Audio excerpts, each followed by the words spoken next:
All right, Miss Tom.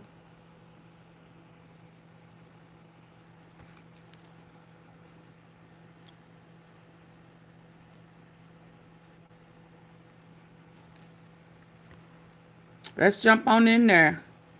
He would have to go before Congress. Is that what I am hearing? He has to go before Congress. What? Come on in. Mm, mm, mm, mm. They saying that Trump is going to have to go before Congress. Hey, Joe Millen. Joe Millen.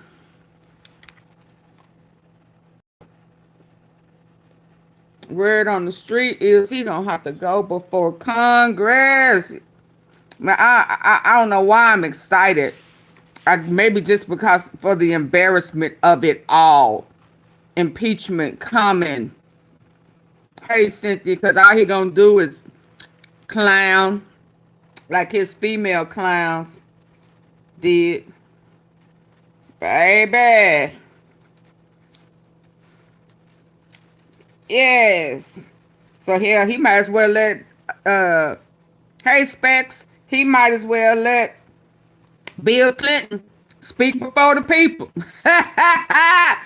They keep putting themselves in position to be stuck, trapping their own self, trying to run. Who can you run to?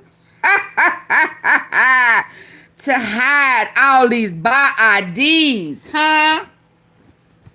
Who can you run to? Oh, I'm glad Miss. I'm not glad she ain't here, but I figured out what this pain was coming back from. Oh my God. Anyway, y'all ready?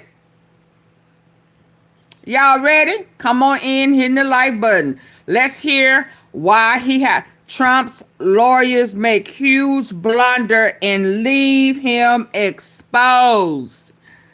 Huh? Exposure. I love it.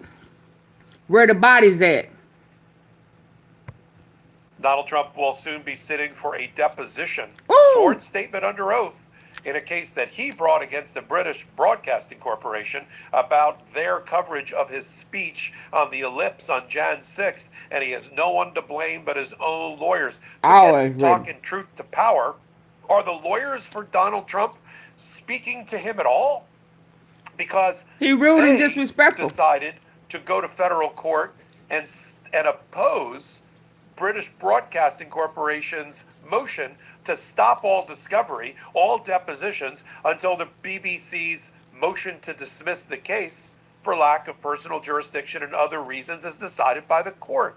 It's exactly what they agreed to do in another frivolous case brought by Donald Trump against Rupert Murdoch and his Dow Jones in the same courthouse down the hall in front of Judge Gales.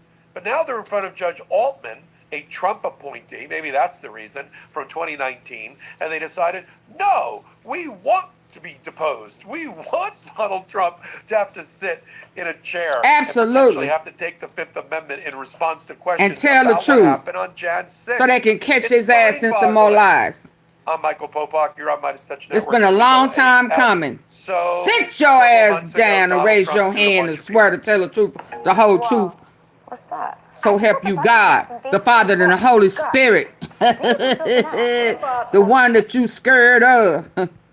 Because of all the evil you have done. Sit down, raise your hand, and swear to tell the truth, the whole truth, nothing but the slithering, slit-eyed truth. So help you God. Satan, we rebuke you in the name of Jesus. We rebuke you in the name of Jesus.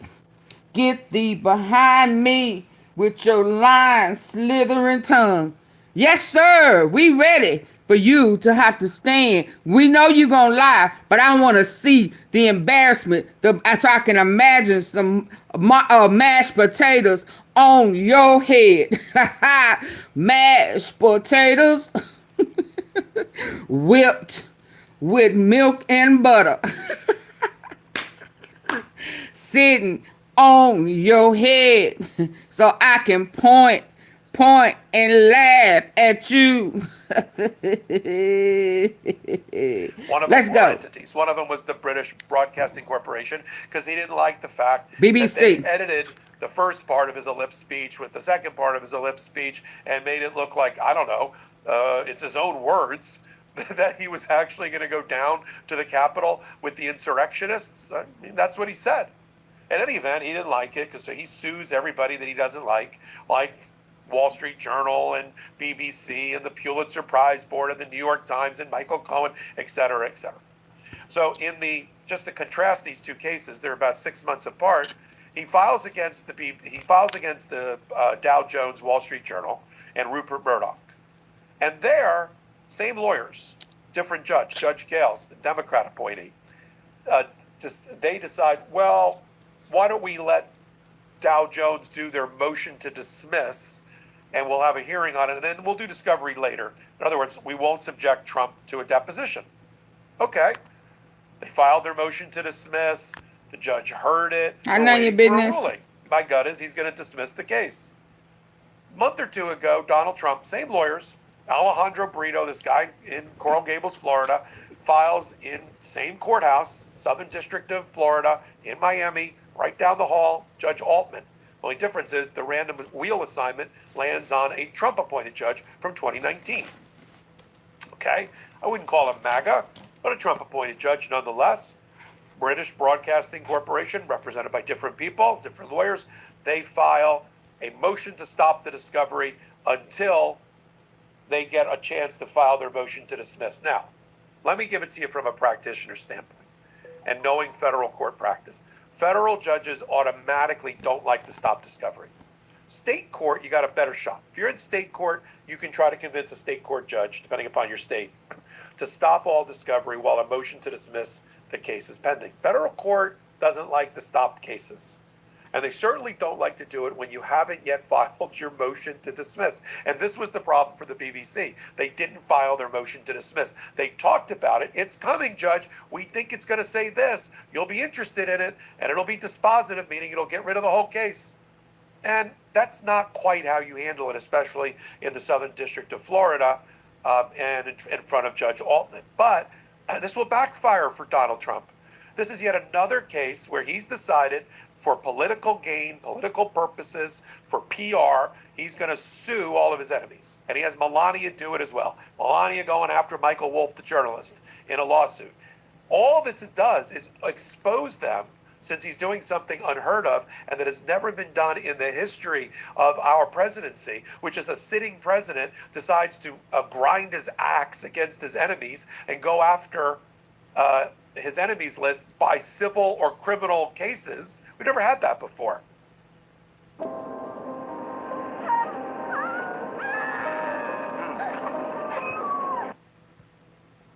But it opens the Pandora's box, because now what's good for the goose is good for the gander, mixing my metaphors and sayings. You have, if you're going to sue and you're the plaintiff, which he is, President Donald Trump as plaintiff, then you sit for deposition. If I'm the BBC, I would hurry up, get your associates working round the clock, put them on that habit trail, put them on that wheel, and get that effing motion to dismiss filed ASAP. Like, by the time I'm done with this video, you should be filing that motion to dismiss.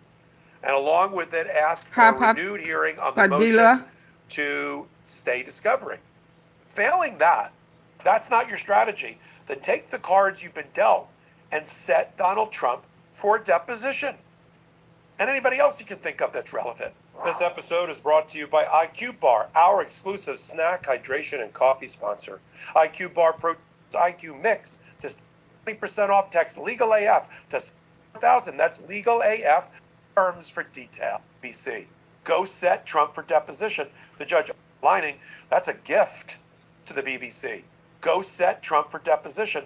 The stopping the discovery, which I see as a silver on top of this order by Judge Altman denying stopping the discovery, which I see as a silver lining, that's a gift to the BBC. Go set Trump for deposition. The judge also issued his standard order setting the case for trial. Ooh, This case is going to go, unless it's deposition. dismissed I earlier, love and it it. could be. Get it. Denying stopping the discovery, which I see as a silver lining, that's a gift to the BBC. Go set Trump for deposition. The judge also issued his standard order Spec. setting the case for trial. This case is going to go, unless it's dismissed earlier, and it could be. I mean, defamation cases are difficult to dismiss early because there's so many facts in dispute that it undermines the ability to obtain a summary judgment in advance of trial, because that has to be decided by the trier of fact. Yes, that the trier of fact, usually a jury, has to sort out these types of disputed facts or not. But assuming the summary judgments don't work, this case is going to trial a year from now, February 15th, 2027. They're going to have to go to mediation. And generally, unless excused, stay in court. Trump's going to have to go to mediation. Now, he can file a motion and say, I'm too busy, I'm the president of the United States. I'm too busy crushing the hopes and dreams of Americans and people around the world to show up for mediation. But there has to be somebody Am I with authority, spinning and around? suing in his Am own I name. buffing? I think this is a mediation that Donald Trump's going to have to go to. I think it's very hard for him to be let out of this responsibility. So they're going to have to pick a mediator within the next 3 days. Then they've got all sorts of deadlines to do experts, to do their expert discovery, to do their discovery about the jurisdiction of the court. And then by November, right before Thanksgiving, they're going to have to start filing their motions for summary judgment. And then they're sending it over to Magistrate Judge Lett to handle a lot of issues. But if I'm the BBC, stop struggling procedurally. I would not file, in retrospect, another motion to stop discovery. Get your motion to dismiss done, get it on file, and set Trump for deposition. What documents do you need? They're all in the public record. His role in Jan 6th. What did he do to interfere with the election? Why what he said can never be defamatory because he doesn't have character that can be defamed? Go pull the Jan 6 committee's special report, 900 pages. Go pull Jack Smith's volume 1 of his election interference case in front of Judge Chutkan. I mean, what else do you need? You have what you need. My audience, everybody in this audience in Midas Touch and Legal AF land could do the deposition of Donald Trump. Right now, if I told you, write 20 questions right now that you think are appropriate to ask Donald Trump in a case in which he alleges that he was defamed by showing his own words on a video from the BBC about his ellipse speech, go. Write like an exam. Write 20 questions. You do great. I'd love to see those. In fact, you can put them in comments down in this video. Thanks for being here. Until my next report on Michael Popak, slide over to Legal AF YouTube channel. Support our dozen videos. So he has to go before, did he say Congress? He has to do a deposition. Videos every day. And they're gearing for a trial. He's staying there. As well. He's staying in court. He stayed before a judge trying to do shit he know he ain't supposed to do, or because he has already done. Stop explaining the same thing. Let me get off of here. Over and over at work. Watch this. Or because he has done something. Trying to walk right into this. Oh yeah, that's the same one.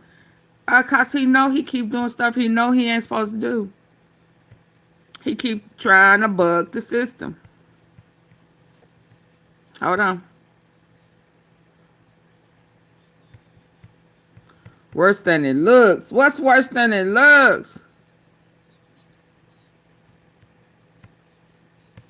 Last week, the Miami Herald's Julie K. Brown, who blew the Epstein story wide open several years ago, did it again with this headline of a file that she discovered in the Epstein files. Quote, Trump told Palm Beach police chief everyone knew about Epstein.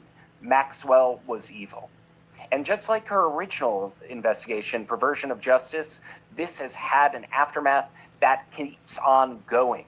Right now, you have the Trump camp claiming that there is total exoneration in this file, that Trump blew the whistle on Jeffrey Epstein to Palm Beach County Police Chief Michael Reiter in 2006. But he didn't tell on himself. The investigation of Jeffrey Epstein went public when he said this. This is from an interview with Police Chief Reiter more than a decade later, relating what happened.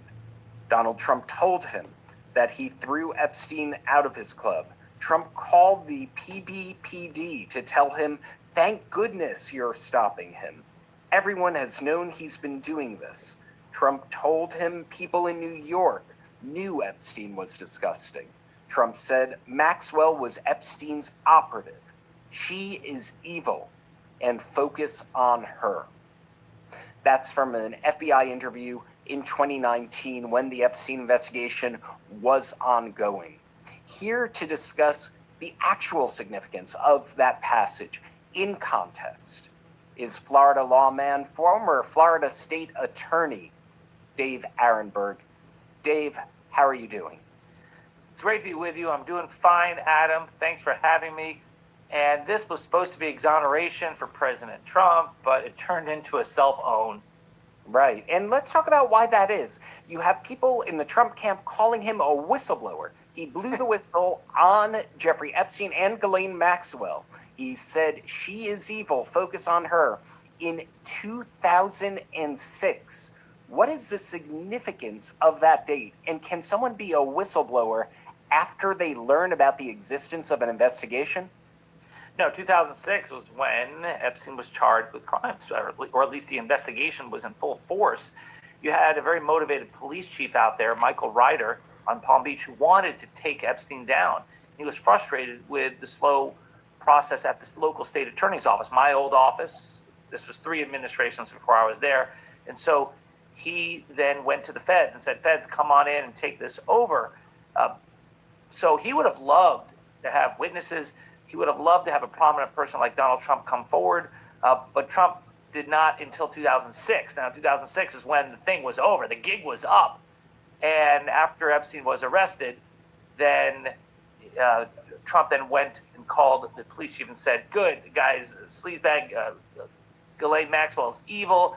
You know, everyone knew about this."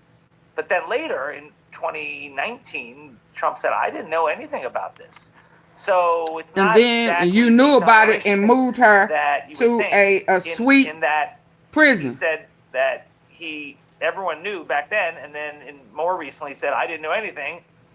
And then he only told police and called Michael Reiter after Epstein was already in handcuffs, not before. And when did Trump's relationship with Epstein actually end? There's a little bit of mystery around that question, isn't it?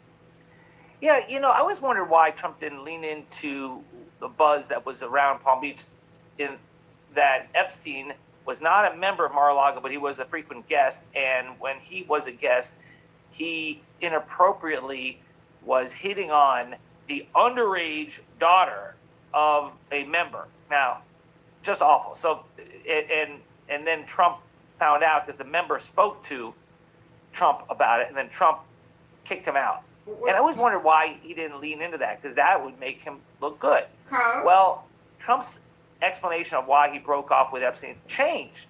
He said it was because of a land deal. They were fighting over property. That's why they broke up. Then he also said, well, it's because Epstein was stealing employees from him, like Virginia Giuffre from the spa. So the fact that there's multiple explanations tells you that I don't know which one is true, and I don't know if this is helping him by having multiple ways to try to exonerate himself. You got to have one story, or else it looks like a fabrication, doesn't it? It is a fabrication. What are you talking about? Just like how he died. Right. And to put this in further context, this is a record of him reportedly telling Chief Reiter back in 2006 that Maxwell is evil. Flash forward to after Maxwell's indictment more than a decade later, and what does he say? He wishes her well. Natalie, I want to pivot quickly and play another clip from yesterday's briefing when President Trump was asked about accused child trafficker Ghislaine Maxwell. Let's listen. Ghislaine Maxwell is in prison, and so a lot of people want to know if she's going to turn in powerful people. And I know you've talked in the past about Prince Andrew, and you criticized Bill Clinton's behavior. I'm wondering, do you feel that she's going to turn in powerful men? How do you see that working out? I don't know. I haven't really been following it too much. I just wish her well, frankly. I've met her numerous times over the years, especially since I lived in Palm Beach, and I guess they lived in Palm Beach. But I wish her Stone well. Cold snitch. Whatever it Absolutely. is. I don't know the situation with Prince Andrew. Just don't know. Not aware of it. New. I really don't know. So what do we know about the president's relationship with Maxwell and her now deceased alleged co-conspirator, They were Jeffrey working Epstein? together. Well, Tanya, we heard the president acknowledge meeting her, he said, numerous times over the years, but we did not hear the president acknowledge the very serious charges and allegations she is facing of helping Jeffrey Epstein to recruit, groom, and sexually abuse young girls. Now, last year, you might remember, President Trump tried to distance himself from Jeffrey Epstein after his arrest on sex trafficking charges, saying that he knew him just like everybody in Palm Beach knew him. Also, the president said that he had a falling out with Epstein and said he wasn't a fan. But that's a very different commentary than what he gave in a 2002 magazine interview as a citizen and businessman when Mr. Trump said that Epstein was a terrific guy he knew for 15 years, also said Epstein liked beautiful women, many on the younger side. Now, his comments regarding wishing Maxwell well have not gone over well on Twitter, even receiving some criticism from a Republican lawmaker, Chip Roy of Texas, who tweeted this. This is unacceptably obtuse for a woman accused of the most morally depraved of crimes. He tweeted that to the president, saying that Maxwell, who is at this point charged, needs to be severely punished. Tanya. All right, Natalie Brand at the White House, thank you so much for joining us. Right. Yeah, that says a lot. And she got preferential treatment after speaking to Todd Blanche for 9 hours. By the way, she never took the fifth once, not once. Never. She took the fifth before testifying before Congress. And after saying that she never saw Trump do anything inappropriate, she then was moved to a minimum security prison in Texas where she gets extra toilet paper and access to puppies. So the fact that Trump is wishing her well, it's a far cry from calling her evil. She is the devil's accomplice. She is a professional liar, and we should never believe anything she says, but it seems that the Trump administration is with bated breath waiting for her to spill the beans and say the truth about everything which will exonerate Trump. Again, she will only speak when it benefits her. Otherwise, she'll take the fifth. She has never to this day acknowledged that she or even Jeffrey Epstein did anything inappropriate.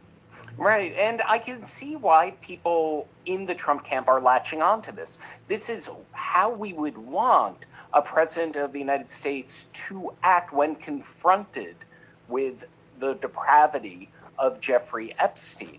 But you look at this in context, he Are they only digging? reaches out after the investigation is public, and many years after the investigation, the woman who he's calling evil, he seems to be bending over backwards to give her that preferential treatment and send his own personal attorney to have a friendly chat where he doesn't challenge her on any single part of her story. Did you see the press conference that Todd Blanche had where he said he did not know of There have been this numerous latest things. allegation Oh, from wow. Ghislaine Maxwell, that there were 25 people, men, who cut deals with Epstein victims, and thus they should be considered co-conspirators. Well, she made that allegation in her habeas petition back in December, so it's only coming to light now, but she made that allegation saying that this is selective prosecution. She shouldn't be the only one prosecuted. There's all these other people out there who committed these crimes. how did Todd Blanche not know about this allegation if he interviewed her for 9 hours? He interviewed for 9 hours and didn't know that she was accusing other people of being unindicted co-conspirators, or maybe he didn't ask the right questions, or maybe she's lying then or now or always. And of course, she was charged with 2 counts of perjury from her deposition in civil litigation with Virginia Giuffre. Yeah, who charged her? What administration was that? The Liberals, probably Biden, right? What administration charged her with perjury?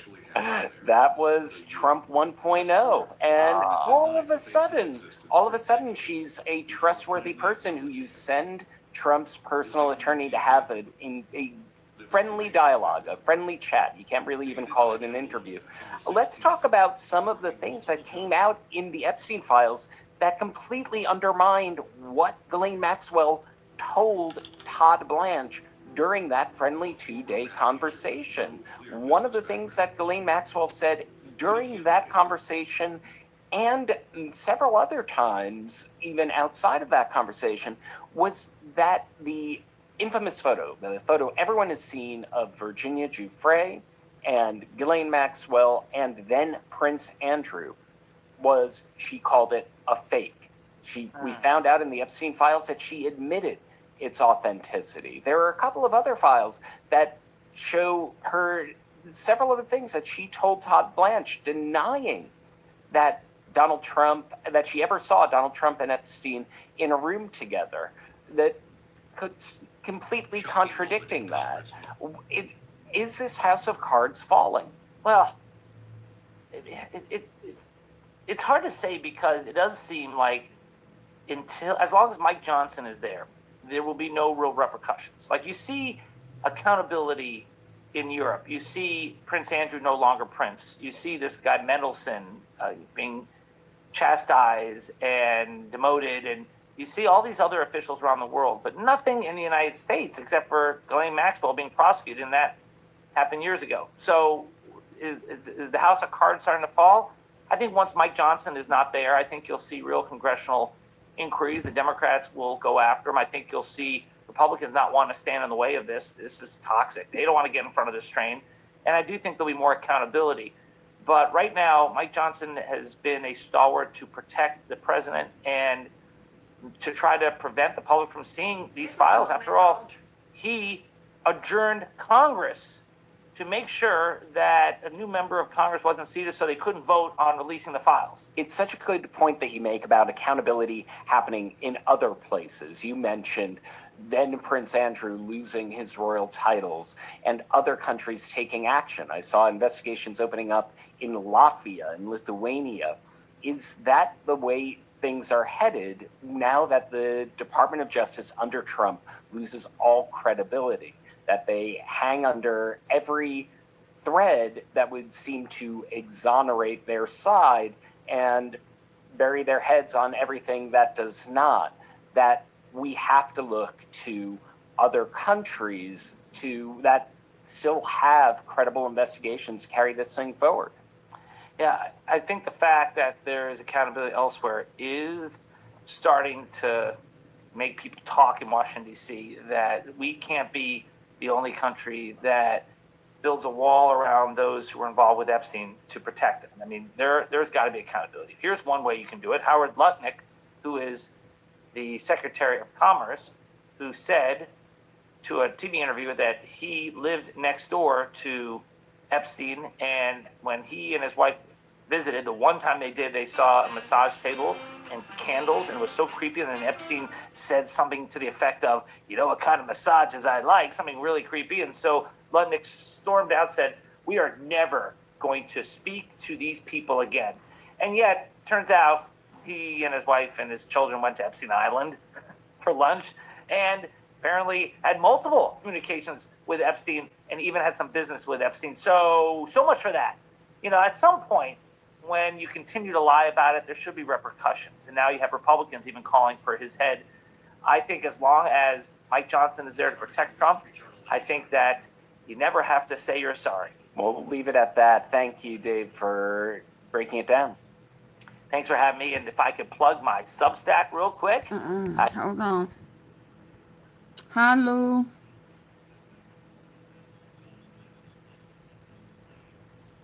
Hello. What you do?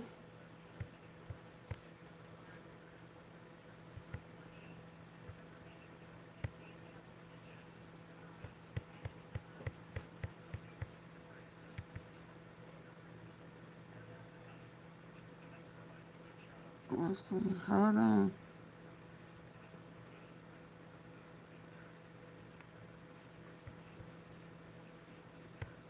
Let's go. Of the administration is with something that is usually unconstitutional and unlawful. And in each case, we can follow the facts to proof that up. But the president continues to abuse the government and the powers of arrest, of detention, indictment, prosecution, jailing even, to go after critics. This is a diverse list of targets. And while some people are busy and have looked away, and there were Republicans who initially said, well, what's one or two cases? We're going to show you tonight we're way past that, with new developments in the key case of something that many people thought wouldn't happen in America, journalists rounded up and indicted for their coverage. What all the people targeted have in common is that they have criticized Trump, even if they once were Trump officials or Republicans. Today, Don Lemon, a veteran CNN anchor known to so many, who also is an independent journalist, was back appearing in court because the administration continues to push what are widely derided legally as flimsy charges, probably unconstitutional, but this case is real. This is not going away. Now, he was covering a protest in a Minneapolis church where other individuals may have violated the law, including storming a church, but Lemon was covering it. This is a huge deal. He pled not guilty. This isn't just about me. This is about all journalists, especially here in the United States. For more than 30 years, I've been a journalist, and the power and protection of the First Amendment has been the underpinning of my work. The First Amendment, the freedom of the press, the bedrock of our democracy. Lemon spoke broadly, as most defendants are advised to do by their lawyers, not to get into the facts or the details that will be dealt with at trial if this case isn't tossed before trial. Most legal experts, First Amendment experts, people who've looked at these kind of things, don't see a case here. There's a lot of video evidence of what happened. No traditional DOJ would charge in this situation, and he was there with the accoutrement of journalism, interviewing people, holding a mic, with a cameraman. He repeatedly referenced that day that he was a journalist and doing journalism, although, by the way, you could be reporting at a foreign capital and not constantly wave your hand and say you're a journalist. You'd still be fine. This is what free speech looks like. Here's one part where he was outside the church talking to people. Today, the Post reports the video also contradicts key claims by Trump's prosecutors. The charging document went out of its way to try to turn what I just mentioned, video of him basically interviewing people. I mean, that kind of facility with people running around can have some mayhem, but what he was basically doing, which is all captured on the video, was kind of twisted in the prosecutor's document, which claimed that he somehow physically obstructed churchgoers who were trying to exit. Best we can tell, they are misdescribing moments like this. I had to reboot. I had to reboot. I'm sorry.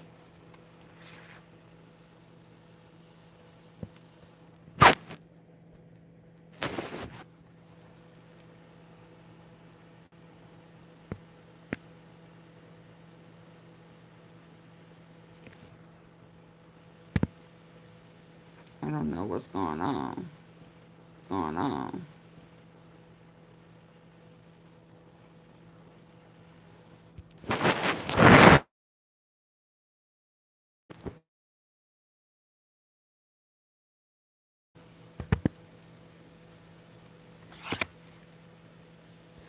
Hold on, I'm trying to get things back. I don't know what's going on.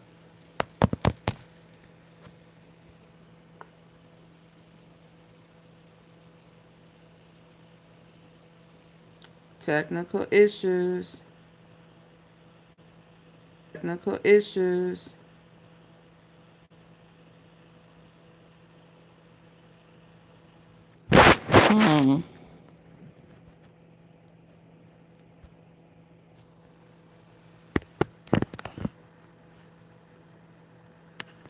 Okay, and we back.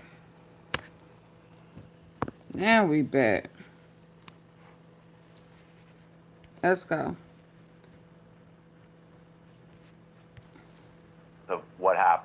no traditional DOJ would charge in this situation. This isn't just about me. This is about all journalists, especially here in the United States. For more than 30 years, I've been a journalist, and the power and protection of the First Amendment has been the underpinning of my work. The First Amendment, the freedom of the press, the bedrock of our democracy. Lemon spoke broadly, as most defendants are advised to do by their lawyers, not to get into the facts or the details that will be dealt with at trial if this case isn't tossed before trial. Most legal experts, First Amendment experts, people who've looked at these kind of things, don't see a case here. There's a lot of video evidence of what happened. No traditional DOJ would charge in this situation, and he was there with the accoutrement of journalism, interviewing people, holding a mic, with a cameraman. Yeah. He repeatedly referenced that day that he was a journalist and doing journalism, although, by the way, you could be reporting at a foreign capital and not constantly wave your hand and say you're a journalist. You'd still be fine. This is what free speech looks like. Here's one part where he was outside the church talking to people. Today, the Post reports the video also contradicts key claims by Trump's prosecutors. The charging document went out of its way to try to turn what I just mentioned, video of him basically interviewing people. I mean, that kind of facility with people running around can have some mayhem, but what he was basically doing, which is all captured on the video, was kind of twisted in the prosecutor's document, which claimed that he somehow physically obstructed churchgoers who were trying to exit. Lies. Best we can tell, they are misdescribing moments like this. Just on the facts. Just saying, I want to give you the facts. No. Did you know that undocumented people and immigrants commit far less crime than American citizens? We're done here. He asked him, was he a journalist?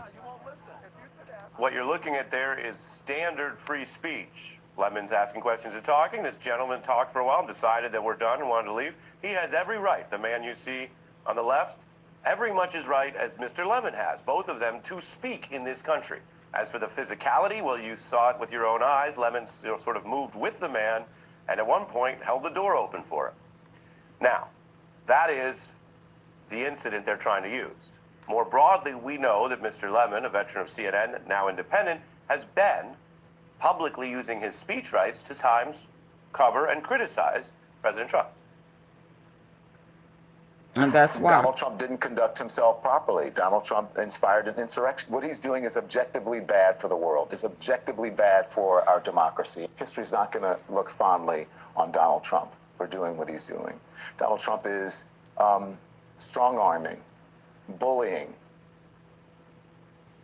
Oh, that's why he got arrested. Told us the last time he was on this program. The criticism of the administration is being attacked. And when you look at the people who are targets of Trump's retribution, it is quite clear how broad this list is. We just added all the green no charges signs you see here on the left there. That's new this week because Donald Trump just tried to indict 6 lawmakers. Unlike the Lemon case where they shopped it around and found a way to move forward, that case has stalled out this week, best we know. The guardrail that has held back, that has those green stamps, is the American people who've stepped up by serving on these citizen juries. In the old days, they would always talk about how because the grand jury process is the first step, not the last, it's easy and a grand jury will basically indict a ham sandwich. That's because prosecutors are supposed to follow the rules and have way more evidence than they need at that first step. Everything now in these cases is upside down. In fact, there was a struggle to even get an indictment on the guy throwing What if I waited my whole life? Sandwiches at a federal officer on video because this DOJ under Trump in 1 year has essentially lost a lot of the credibility that usually gets them a benefit of the doubt when they want to bring charges. Americans are increasingly skeptical of selective prosecutions, even as we are now in a country where journalism and being in the opposition party and serving on the Fed and serving on the FBI, among other faces I showed you, are all reasons for Donald Trump to harass, subpoena, or charge you. With all this in mind, we want to turn to an expert that we've called on for some of these deeper conversations, especially as we take a step back at the end of the week. Ty Cobb is back with us, longtime legal expert, former prosecutor, White House attorney in the first Trump administration. Welcome back. I'll put those faces right back up here, Mr. Cobb, because between the last time you and I spoke and now, about a week, oh, Lord. we've got those 6 new lawmakers most of whom are veterans or intelligence veterans of some kind, and they tried to charge them this week. They just failed. How do you look at that in concert with Mr. Lemon as a defendant and these other individuals? So I think those, the Congressional Wow. Six, if you will, folks, and Mr. Lemon and Pete Hegseth, they all are Melania wrapped Trump into sting the running from First Michael Amendment Wolfman. issues. So is, ain't she, Jazzy? A judge in D.C., Richard Leon, She got her track shoes on. excoriated Hegseth and the Department of whatever it is, Defense, for Absolutely, even attempting Spec. to stifle the First Amendment privileges of Mark Kelly, a man who'd A flown waste 39 of combat taxpayers' money. missions, and 4 space shuttles and served the country for decades. And he and his congressional colleagues they attempted to charge them for truthfully explaining in the terms that exist in the Uniform Code of Military Conduct that the military, when asked to commit war crimes, is not obligated to follow illegal orders. So they got kicked out of court there. They're coming back to try to defend themselves on additional grounds, which I think will go against them. You've got Don Lemon, of course. That's a flagrant First Amendment violation. The magistrate before whom he entered a guilty plea today, only a few days ago or a week or more ago, threw out the government's request to indict Mr. Lemon. The federal judge to whom they appealed it ruled likewise, and the Eighth Circuit Court of Appeals also refused to honor what the government had attempted to do. Now, they later got a grand jury indictment, unlike the Congressional Six, where not a single grand juror is reported to have voted in favor of the indictment. It's highly unusual that you don't get a true bill. It's, I think, unprecedented in America that not a single grand juror would vote for a true bill, and only with Jeanine Pirro, who couldn't indict the the ham sandwich, and Ms. Halligan in Virginia, who attempted to indict Comey and James unsuccessfully by acting inappropriately. Only these Trump sycophants that are appointed to these positions are flailing in that regard. Mm-hmm. And you mentioned Mark Kelly and his heroism. There's also just the basic fact that lawmakers are going to speak, whether they speak on video, as you said, explaining a matter of how the military works, and those veterans certainly have some credibility there. But even if one disagreed with their explanation, we have big disagreements. That's what our First Amendment protects. And here's what Kelly is saying about it. We were saying something that we felt, because of this president and what we know about him and who he is, a message to tell people, hey, first of all, we have your backs, but this is an important message to hear, that you do not have to follow unlawful or illegal orders. We have an administration that is trying to prosecute senators, a president who is threatening to hang U.S. senators. That's horrible. And against that backdrop, if we look at impeachment as a constitutional question, which we all know it can be, that's where it starts, but it's also a question of what the constituted members of the House or Senate think. But at what point, in your view, constitutionally, Mr. Cobb, how many such cases targeting critics become a high crime, become impeachable? 1 or 2, maybe people of good faith debate. 5 or 6 is more than we've had in decades. We'll put the chart back up to remind people as we end the week, because it's grown a lot this week with Mr. Lemon as well in court. At what number does it become a potentially impeachable offense? Well, it should only be one. If there's one fraudulent, unsupported indictment that's brought for personal reasons, political reasons, in which the facts are distorted and the law is abused, that alone should be impeachable. The multitude of cases that we've had now certainly provides a wealth of evidence that could be used to impeach Pam Bondi. I think it's probably difficult to extend her performance and the illegal and unconstitutional, unethical way that she's managed the Justice Department all the way to And the Trump president. need to But the be up president, there. on impeachment alone, that issue. There's so many things in the column that deserve impeachment.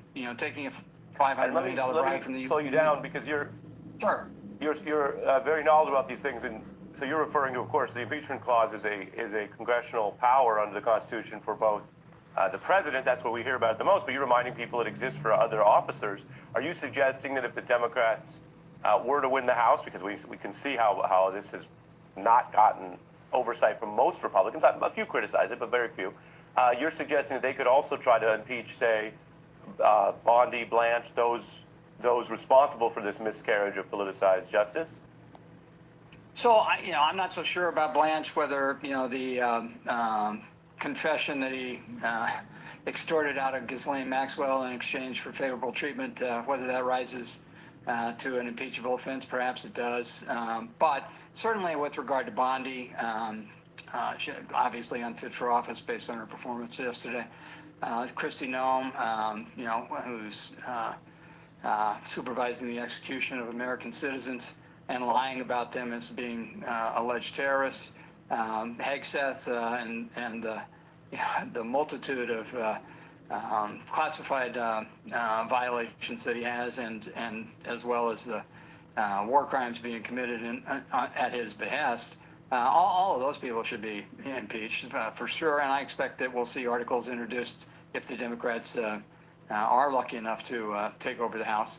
But I think with the president, you've got really extraordinary information out there. The $500 million bribe from the UAE in exchange for our AI chips, the $480 million plane from Qatar in exchange for a Air Force base, and all of that, and him parking his Venezuela oil revenue account in Qatar. The facts here are just extraordinary and unprecedented. This is not a matter of degree. This is a ripple in the force. Impeachment, however, is a weak tool in the hands of a Congress where you have people like Mike Johnson and others, willing to do whatever the president desires, and certainly not willing to honor their oaths of office to work for the American people as opposed to Donald Trump. Yeah, you put it plainly. That's a lot on the sort of malfeasance side. There's also new accountability measures on what we're learning from those Epstein files. A lot of pressure on Trump. This cabinet official who lied about an Epstein Island visit. Ty, will be back with you as we turn to that. We'll be back in 90 seconds. And the reckoning over Epstein continues. Two prominent executives ousted from really top roles because of ties to Epstein. Some of them were known, some further detailed because of these recent file exposures. So they don't got fired. On your left, we reported on her, Kathy Rumler, really weeks ago over some of the earlier files. She's a Democrat who was at Goldman Sachs and is ousted. If you look at the other names here, you see all kinds of different individuals who face either questions, subpoenas, or sanctions. And yet, while banks and organizations and universities have all kinds of accountability, where's Trump and Bannon? The White House does not. Donald Trump famously ran saying he would help with the Epstein files. He had aides who said they would get to the bottom of it. And it turns out the problem is coming from inside his own cabinet. Commerce Secretary Lutnick lied for years about his ties to Epstein, and then only through these new files was forced to admit under oath that he had visited Epstein's island.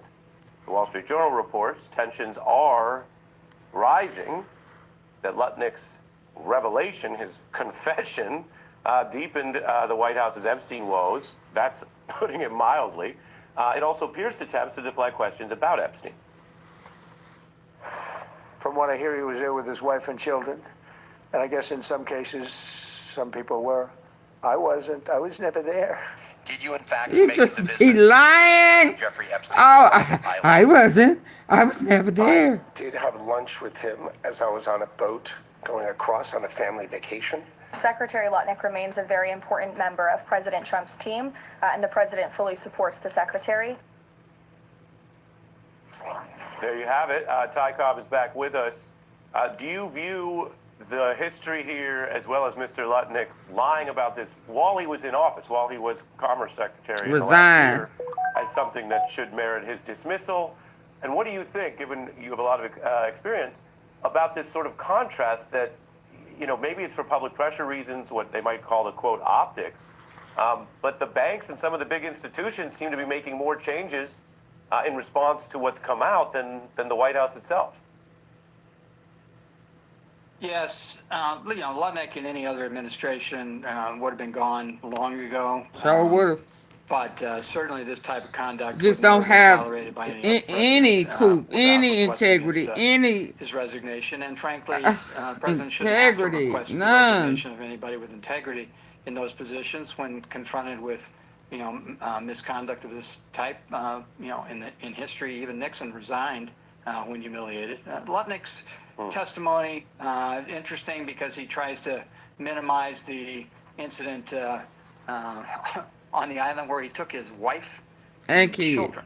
And this I is, wish keep I in mind, would. this is 7 years after he said he had no further contact with Epstein. He said that it all ended in 2005 when he and his wife walked out of his house, disturbed about their neighbor, their next door neighbor, who remained their next door neighbor.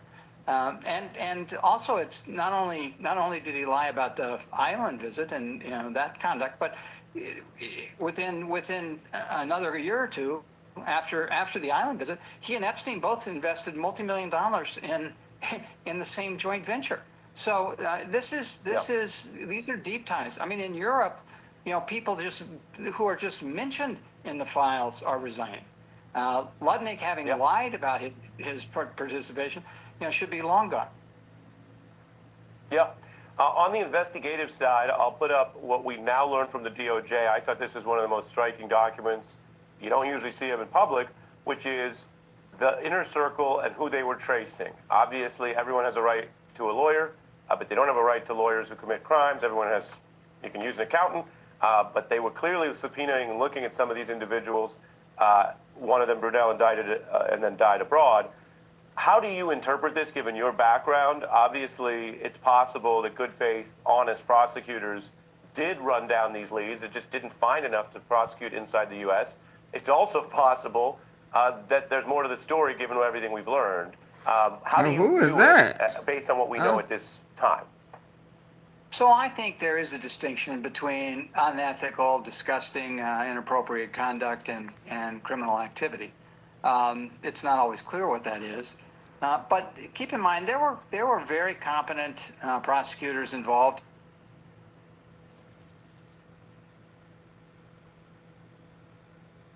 Where is what just happened? Trump lost his mind. Let's go here. I got this on my list.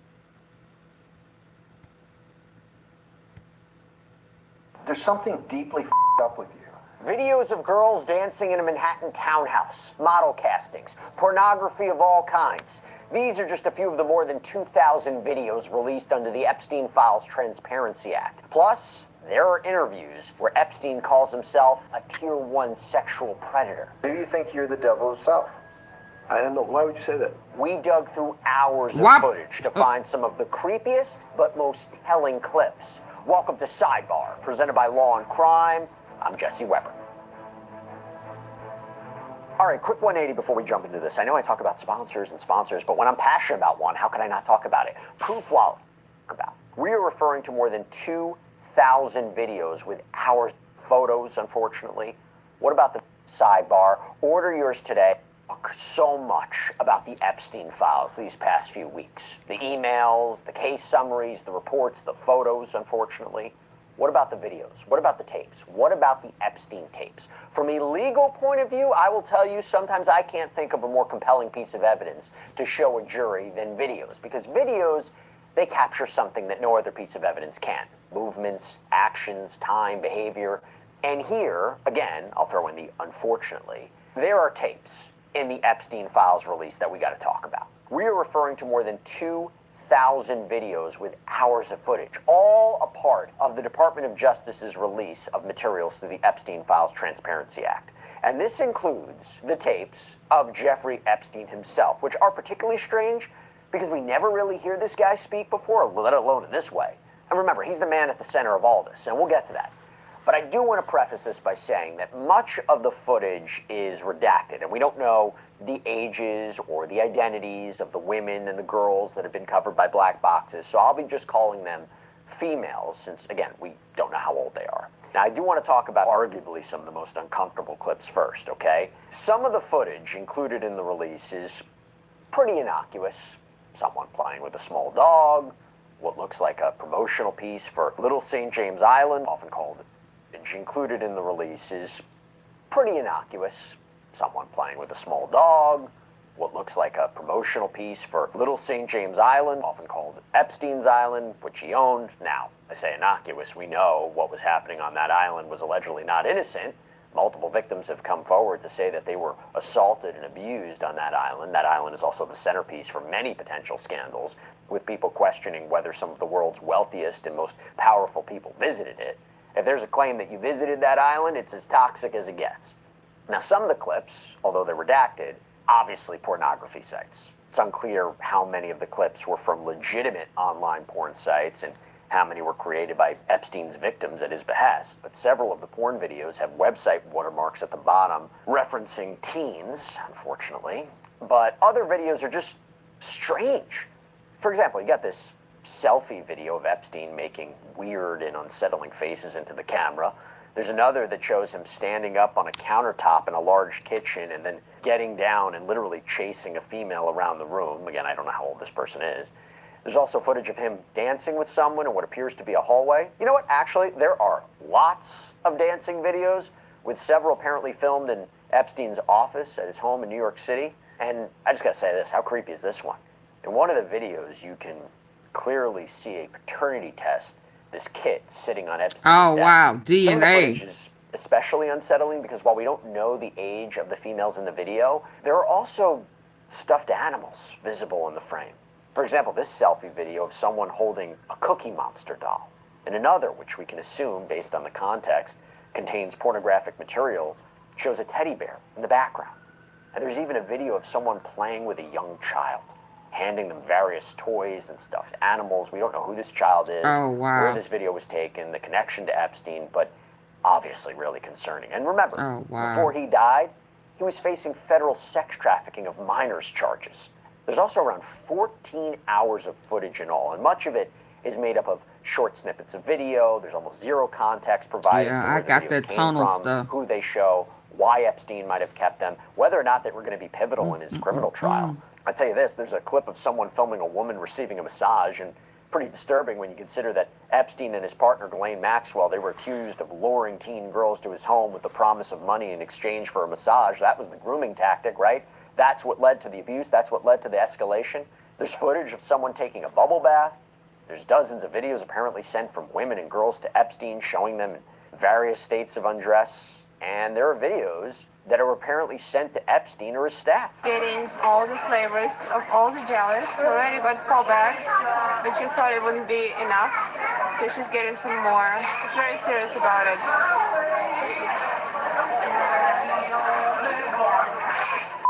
How many jelly beans did we get? And then it's just a little part of what we've got. And it seems glaringly obvious in some of the files that these females are pretty young.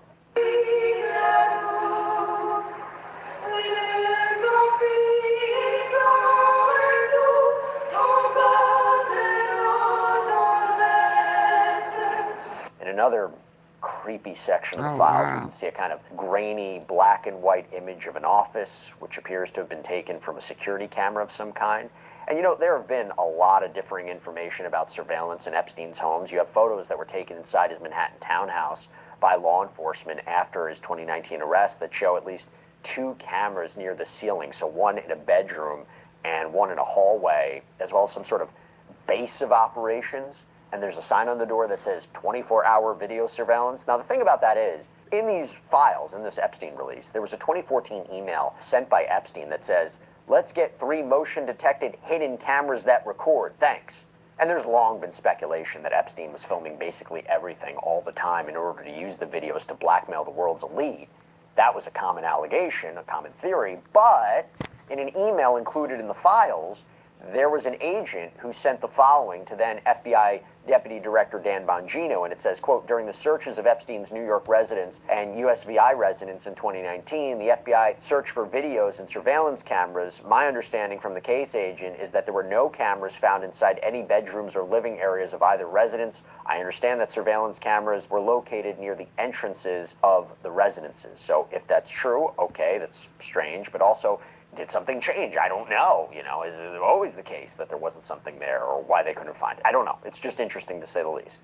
But next I mentioned hearing from Epstein himself, right? So a big part of this is a long interview that was conducted by Steve Bannon, former White House chief strategist. And according to the files, Why his there name was ain't this on the idea, list? seemingly, to try to rehabilitate Epstein's image by producing a documentary about him. It's unclear why Bannon would have wanted to do this. But remember, this is To after piss off Epstein Trump? pleaded guilty to Florida state charges of solicitation of prostitution of a minor. And I mean, the files, they show a lot of communication between the two. Texts, emails, several photos of the two of them together, really looking at that 2018-2019 time frame. I mean, I'll give you an idea. Epstein said in one message to Bannon, I don't like texting. To which Bannon replied, got it. February 2019, before Epstein was federally indicted, Epstein wrote to Bannon, do you think I can do my own video interview and upload it on YouTube? Woody said he would help edit, not sure how to stage, what points to make, but better than trying to do an interview that I have no experience doing. Goal to humanize the monster. I will note here it's believed he's talking about Woody Allen, and the text that Epstein sent to Bannon just before this exchange reads, dinner with Woody or too many pedos in one place? Oh, Yikes. wow. Sent to Bannon just before this exchange reads, dinner with Woody or too many pedos in one place? Yikes, to say the least. And Bannon, by the way, also laid out this plan. Quote, first we need to push back on the lies, then crush the pedo trafficking narrative, then rebuild your image as philanthropist. To be clear, Bannon hasn't been accused of a crime. He's been very vocal about wanting the files to be made public. And even though the documentary was never produced, we have this footage, okay? You get this footage where Bannon is interviewing Epstein. It kind of gives you a window into this guy that you never saw before because, again, we don't really have that much of him even speaking. But take a look. How did a schmuck like you get on the board of Rockefeller? What year was that? I don't remember. Late, I think 89 or 91. So that's one of the most prestigious research places in the world, correct? Yes. Yep. Okay, how did a guy like you get on the board of Rock? A blue blood, internationally known, hard research, Nobel Prize winners all over the place. How do they pick a guy like you, a trader from, or basically some guy from Bear Stearns? Good question. So I was asked to be on the board of Rockefeller. Yeah, the interview primarily focuses on Epstein's reputation as this apparent financial genius, someone who was practically clairvoyant when it came to markets around the world. And to give you kind of context here, when Epstein was arrested for soliciting a minor for prostitution out in Palm Beach in Florida, this is, again, he made that deal in 2008. The United States was dealing with a huge financial crisis at the time, remember? And so when Bannon asked Epstein about his knowledge of what was happening behind the scenes at some of the country's largest investment firms, Epstein also talked about his time behind bars. How did you hear about what was going to happen to Lehman Brothers, and what did you immediately think when you heard they was going to be put into bankruptcy? I'm glad you asked that question. I was in solitary confinement September 14th. And I mean, again, some of the public stories about the wonderful time I had in jail and my work release, which didn't come till months after. I'd been there since June in an 8x10 cell with a bed in the back, every day. 6-foot bed in the back, a chrome sink with a toilet attached to it, and a little piece of metal sticking out that was supposed to act as a table. Now, since I was in jail, there were no books. Why? There's no library. No library, but you're in jail. No, I was in jail, not prison. So in jail, I was in a place that was called the Special Housing Unit, which is for the roughest, toughest, meanest people. They had put me there, they said, for my own protection. So I was in a 8x10 cell with a little slit in the door where they would serve my food on a tray about 9 inches by 4 inches. And then as soon as I finished eating, they'd take the tray and close it down. And one of the guards said, do you understand there's Wall Street's crashing. I'm worried about my pension fund. What should I do? And I said, sorry, Wall Street's crashing. What's happened? And he said, there's some crisis and some companies are going bankrupt. I said, are you sure? And he said, yeah, it's all over the papers. We're all terrified we're going to lose our life savings because we have either a 401k or our pension funds. We don't know anything about money. Mr. Epstein, can you tell us, like, what's going on? Am I going to be able to afford my children's education? Am I going to be bankrupt like this company called Lehman Brothers? And there's another company in the front page today called Bear Stearns. He knew that. No, I said. Why? Because that's the company I was a partner in. And in fact, that was the company I had a very large investment in. So, as a great story, I didn't have my Wall Street Journal, but in the early mornings, you're allowed to make 2 phone calls, collect. And when you pick up the phone, you can dial a number, and when the person picks up, they say, you're getting a call from the Palm Beach County Jail. Will you accept reverse charges? And the person either says yes, and the call goes through, We and know the person how it says go. no. The person I called was Jimmy Kane, the president of Bear Stearns. Oh. And I said, tell me what's going on. And so that my knowledge of the financial crisis happened with Jimmy, who was at the center of the storm, telling me about what Lehman had gone under, and they were trying to figure out a way, should they bail out Bear Stearns? The question you want to ask is, who was the other call to? Okay, who was the other call to? The other call was to my friend at J.P. Morgan, who was then, I didn't know at the time, trying to buy Bear Stearns. So at one point, I had 2 phones. It was difficult because they're afraid people are going to hang themselves with the phone cord. So they don't actually come together and they're pretty short. So I was actually going between 2 phones talking to Bear Stearns and J.P. Morgan at the same time. So I found it amusing. And it never struck you about how to end up in a situation like this? No, that would be probably means I would be too self-aware. You can't possibly expect me to believe this. I know. I don't believe it. You're telling me that during that day, you never had a moment. You sat there and go, what the have I done with my life that I'm in a 6x9 jail cell when I should be on a trading desk or I should be in my $250 million, greatest townhouse in New York City taking calls from the king of Saudi Arabia, the president of China, the head of Russia, the president of the United States to save the world's population from a financial debacle. You honestly expect me to believe that that never happened? You're suggesting I was somewhat depressed, and how could this happen to me? I'm not saying depressed. I'm saying a moment of awareness of how could I get myself into this situation. No, I would just say how strange that this happens. It's strange. I'm wearing a jumpsuit and flip-flops. What color was the jumpsuit? Brown. Brown. Brown jumpsuit. Yes. I notice I don't see you in a lot of brown. No. Brown jumpsuit and flip-flops. Flip-flops, yes. With no access to books, no access to newspapers, no access to anything. You had lived on information. Except my Almond Joy bars. I had extra Almond Joy bars. Did you eat Almond Joy bars and things like that because you're afraid of what the cooks did to your food? Yes.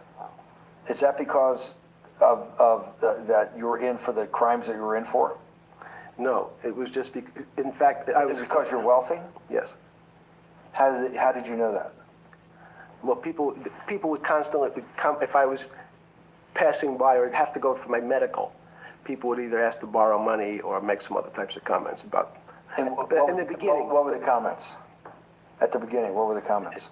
It serves you rich guys right that you're here next to me. There was nothing about your crimes? No. So all this rumor you hear all the time about people in prison that commit the type of crimes you commit, you're saying in your personal thing is not true? No. It was all because you were rich? Yes. And it was all because they wanted to borrow money? Or get advice. Yes. Wait, they get advice to go long? Yes, you're telling me, is this time to buy? You're telling me in solitary confinement they're interested in going long? Yeah. They want to know What what does that say stocks. about human nature? Well, what I think the people find, one of the reasons they wanted to keep me in solitary confinement was they're afraid that everybody would want to know which stocks to buy. Yeah, that's right. Epstein claims that those guards were asking him for financial advice. Now, at one point during the interview, Epstein apparently took a break to freshen up his wardrobe. When did you first start to get nervous, understanding Bill Clinton in all this? Did you change glasses? Yes. Okay. I changed shirt. I saw that black. Yeah, great. I think we're gonna have all kinds of changes. I'm experimenting. Yeah. Okay. When did you get a feeling? Did you ever anticipate before it happened something like 2008 could happen? No.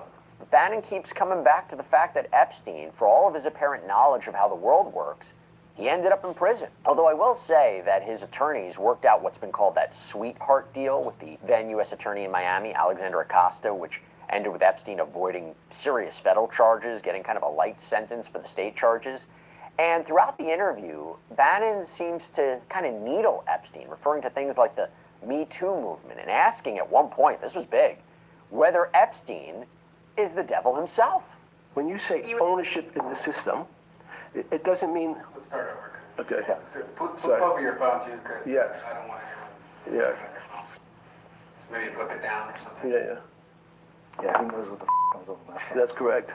We don't have to say KSA. I can't not believe I've got the magic moment when you're in prison or jail, wherever the is It's in crazy. solitary. Now, there's a funny part to that we missed, which is said. Go ahead, you tell it. The funny part is Yeah. what you asked me. Is there anything funnier than that? No, For black humor, I don't make any black comments. Sorry.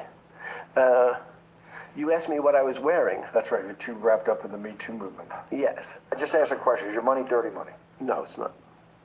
So, in fact, Why is it not dirty money? because I earned it. A heart. But you earned it. I earned it legally. We went back to this before. You earned Yes. it. You earned it advising the worst people in the world, right?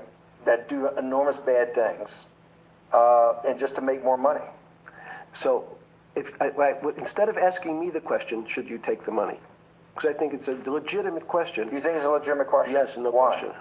Because I think about, I think you have to, ethics is always a complicated subject, but I can tell you that with the money I gave to help try to eradicate polio in Pakistan and India, instead of asking me whether that money should be given to these children for vaccines, I think you might want to ask their mothers who received the vaccine, who know their child now won't get polio, and ask them if Epstein should have helped these people.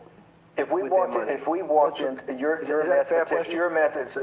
mathematician. We walked into that clinic where they're giving that money out to these people that are in the most dire straits of poverty and sickness, and told them that the money was coming from class 3 sexual predator? Tier 1. What's tier 1's the highest and worst? No, I'm the lowest. I'm the lowest. You're the lowest. Okay, tier 1, you're the lowest. But a criminal. Yes. That the money came from them. What percentage of people do you estimate? I understand you don't like probabilities. Do you estimate would say, I don't care, I want the money for my children? I would say everyone said, I want the money for my children. Did they know where the money came from? I think if you told them, I told them the devil 100%. The devil himself said, I'm going to exchange some dollars for your child's life. Do you think you're the devil himself? No, but I do have a good mirror. It's a serious question. Sorry. Do you think you're the devil himself? I don't know. Why would you say that? Because you have all the attributes. You're incredibly smart. You remember the devil is somebody knows smart? The devil's brilliant. You read Milton's Paradise Lost. No, the devil scares me. Satan is at the number 1 or 2 archangel, and the reason he goes to hell and leads the rebellion is because he can't be the top guy. And his thing is, I'd rather reign in hell than serve in heaven. I saw that in a movie once called American Dharma. I don't remember who said it. Okay, we have to go. Okay, good. Okay. Now, there's one more thing that I want to talk about before we wrap things up here. And included in the release were portions of a Ghislaine Maxwell deposition, as well as footage of apparent victims being interviewed by Palm Beach police detectives back in the early 2000s. Now, it's unclear if these clips were in Epstein's possession for some reason or if they were just connected to the investigation, were they investigatory materials that the DOJ had, so it's unclear. And by the way, it's also unclear why only parts of Maxwell's deposition were released. And by that way, that was a deposition that she did with regards to a lawsuit that renowned Epstein accuser, Maxwell accuser, Virginia Giuffre had filed. So that's why you see this deposition in 2016. Now, back to those police interviews. We actually talked about these interviews here on Sidebar before. We did an episode on it. This is when multiple alleged victims told investigators about the promise of money if they came to Epstein's sprawling home, gave him a massage. Take a listen. She told me about this guy I was short on that 1 month, and she told me that all I had to do was give him a massage and he'd give me $200. And that's pretty much it. And I thought about it. I was like, I really need the money. I asked my parents, they can't give me the money. I asked everyone I knew, and I went there with her. I gave him a massage, and it was a weird situation. Have you had any formal massage training? No. Did you provide the massage with clothing on? All I had was underwear on. Okay. Did she tell you that you would have to provide the massage with just underwear? No. Did anything else happen? I'm sorry, I don't like thinking back on this, so...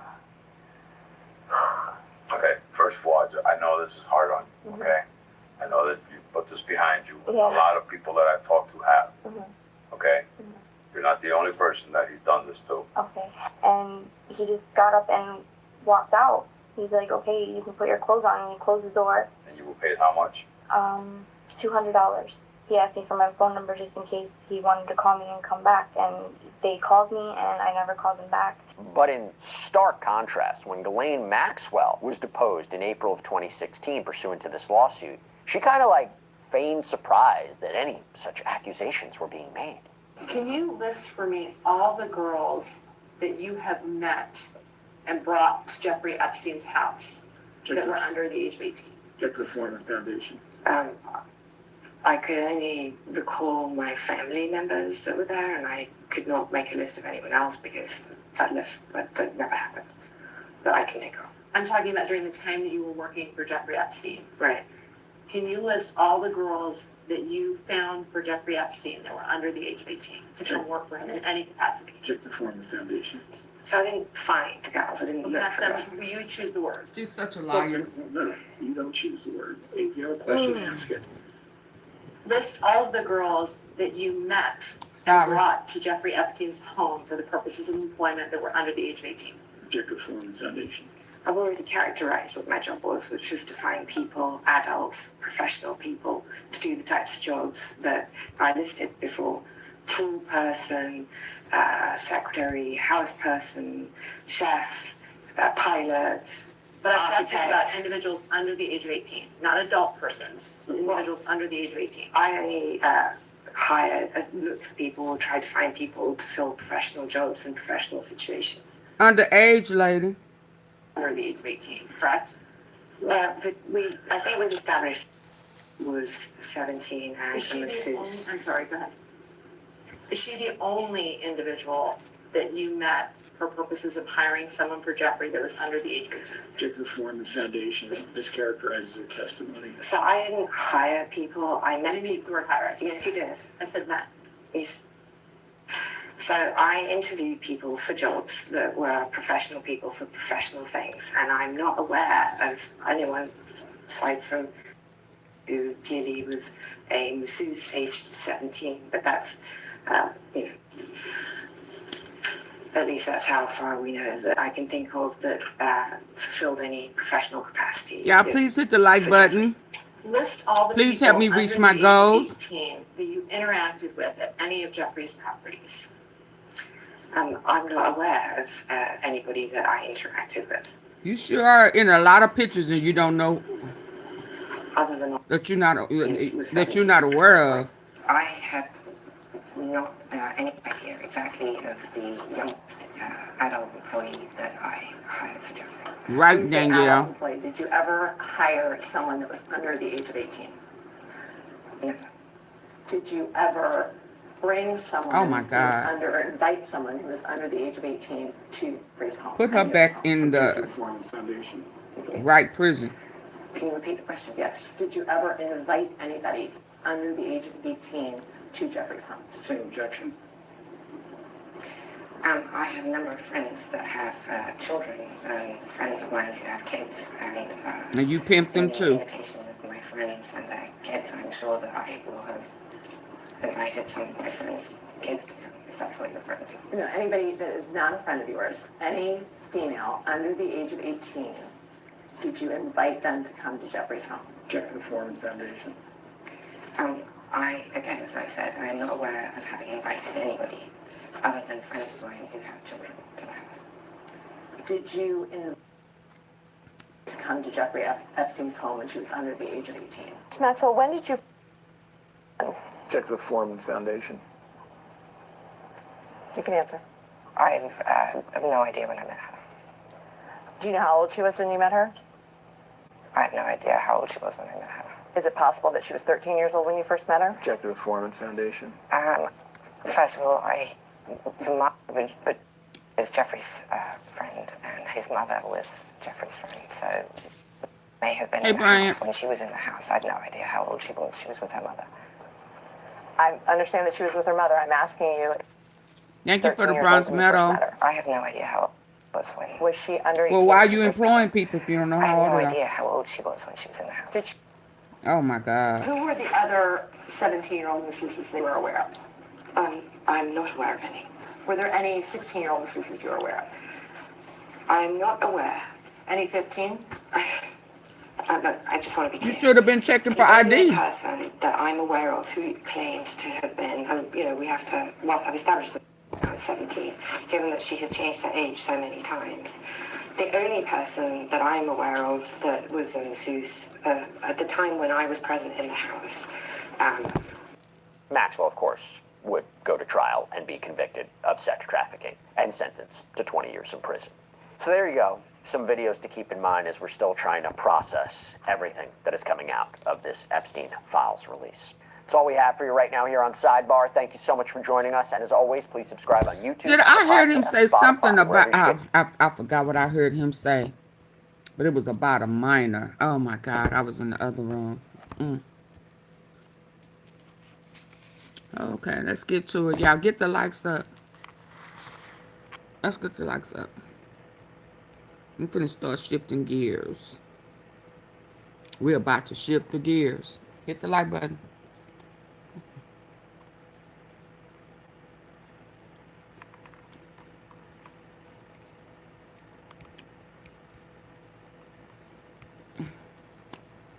Why did I lose those?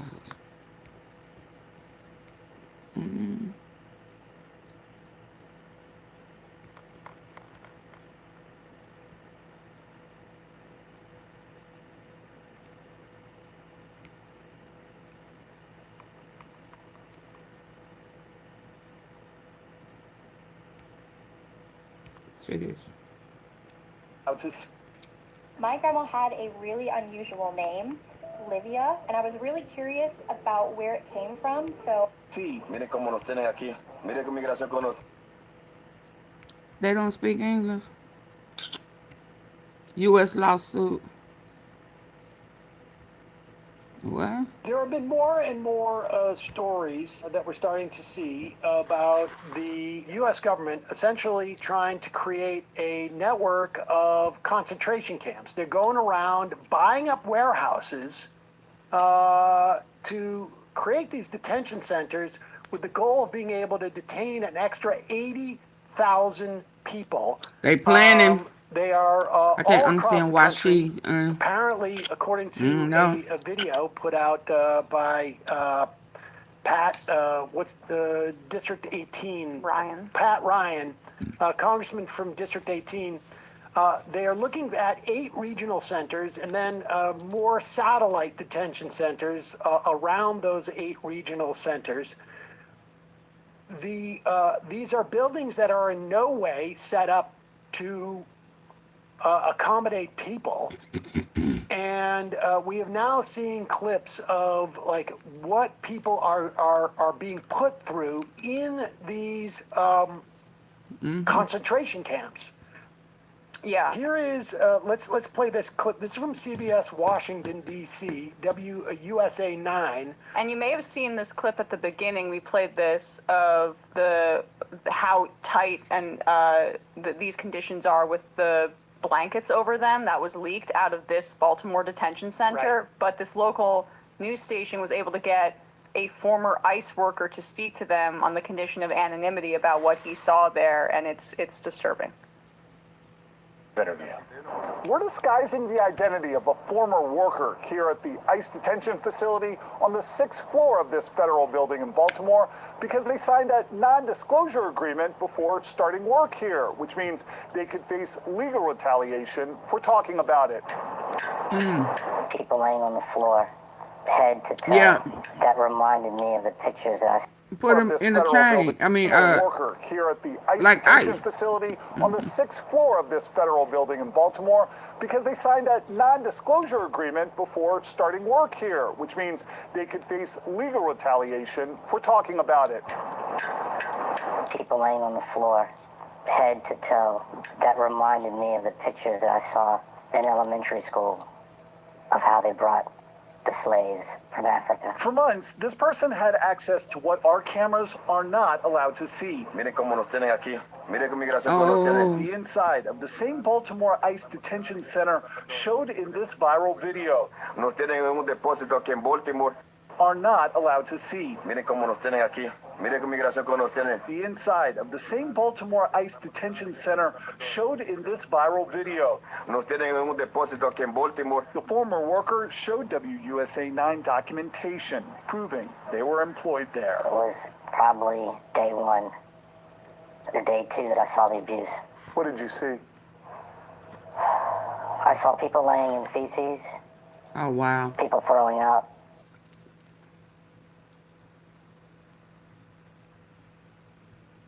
Wow. People laying in urine. At the time, an ICE spokesperson blamed the overcrowding on widespread flight cancellations and severe weather conditions that made it nearly impossible for ICE to safely transfer detainees to long-term detention facilities. In a new statement this week to WUSA 9, ICE went further, adding flatly, overcrowding does not happen. Did you witness overcrowding that was worse than what we saw in that video? Yes. Yes, I did. But this former worker provided WUSA 9 with what they claim are internal headcount sheets from December, showing conditions worse than in that viral video. 47, 50, and 56 detainees in that same cell, more than the worker counted in the video itself, and as many as 50 detainees in an even smaller cell. A federal class action lawsuit filed last May alleges conditions similar to what this former worker described to us and seen in the video. And when Maryland Congresswoman April McClain Delaney toured the facility last Friday, My Cash App she is said she was is my Cash disturbed App by what pink. she You can saw. send a Cash App. Just a horrific Or the thing super for us chat as a and country. super This stickers. former Hold worker on. told Yeah, us cause on one occasion. Joe. Yeah, there's a gift box at the bottom or a $ at the bottom where you can get a membership. In Aussie, you can get a membership. You can do a super chat or super sticker. I mean, it should be on your computer if it's not on your phone.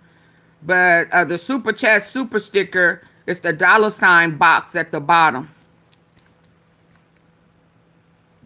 Or you can get a membership to support the platform. This former worker described to us and seen in the video. And when Maryland Congresswoman April McClain Delaney toured the facility last Friday, she said she was disturbed by what she saw. It is just a horrific thing for us as a country. This former worker told us on one occasion they showed up to find a detainee strapped in a restraint chair. And when I asked the guard why was he in a restraint chair, his reply to me was that the mother kept making noise all night. In its statement, ICE told WUSA 9 restraints are You're only welcome. used if a detainee poses a danger to themselves or others. 'Cause he was Never for making noises disciplinary all night. reasons. Kept making noise all night. In its statement, ICE told WUSA 9 Restraints are only used if a detainee poses a danger to themselves or others, never for disciplinary reasons, and not for extended periods. Staff are trained in their proper use, and all instances are monitored. The spokesperson also said ICE is committed to the safety, health, and dignity of all individuals in custody. But this former worker told us he regularly saw detainees lying in filth, and treatment of women's sanitary needs was especially disturbing. They didn't always have sanitary stuff for them if they were having their cycle. What was the solution there? They were given diapers. ICE told WUSA 9 appropriate What? hygiene supplies, including sanitary. But this former worker told us he regularly saw detainees lying in filth, and treatment of women's sanitary needs was especially disturbing. They didn't always have sanitary stuff for them if they were having their cycle. What was the solution there? They were given diapers. ICE told WUSA 9 appropriate hygiene supplies, including sanitary products, for female detainees are provided, and that all staff and contractors treat detainees with respect and dignity. But the former worker showed us these screenshots of a group text message in which a coworker complains about the smell inside the facility. Someone messages back, "Smells like an animal house at the zoo." A third person seems to joke, "Goats?" And that's how I've seen some of the officers treat them and talk to them out of the Baltimore office like they were animals in a cage at the zoo. I'm for the deportation of illegal immigrants in this country, especially those that commit crimes.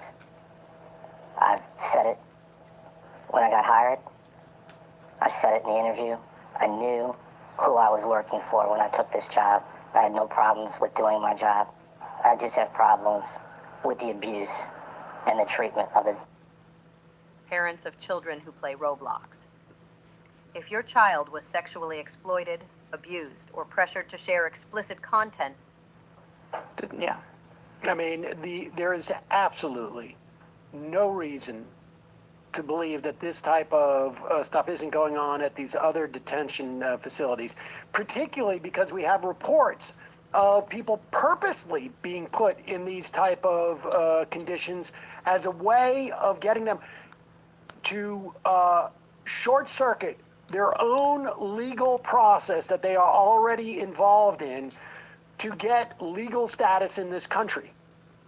I mean, time and time again, there was a story of, we talked about this the other day, about that lawyer who told the judge in Minneapolis, like, put me in contempt of court so that I can get a rest for 24 hours. She was fired, by the way. And she was fired. Yeah. But that judge that's in who that was fired. case Okay. also made the point, and it got sort of like ignored. The U.S. District Court Judge Jerry Blackwell said the overwhelming majority of people brought to his court by U.S. Immigration and Customs and Border Protection since the Trump administration's crackdown started have been lawfully present in the country. That doesn't necessarily mean they have citizenship. It just means that they are here within a legal process. It may be getting their asylum cases adjudicated. It may be on the way to getting a green card. It may be on the way to getting citizenship. Whatever it is, they are lawfully present here. And what's happening is these people are getting scooped up. They're being stuck in these detention facilities. On purpose. They're essentially being tortured in some fashion or another, living in these squalor-like conditions as a way of basically having them say, coercing them into saying, I give up my rights in the context of this legal process that I'm involved in, and you can send me out of the country just so I can get out of this living hell that you put me in. There's an old video of Stephen Miller in high school talking about torture and speaking about how torture is, quote, a celebration of life and human dignity, because he says that tortured people can live and that should be that is a form of a celebration of life. I mean, to not do so would just be to essentially kill people. Then that's in extermination camps that we're talking about here, and could that happen in this situation? I mean, what would be why would we be credulous about that? I mean, it's important to say what the possibilities are here, because these are definitionally concentration camps. And when they were sending people to CCOT,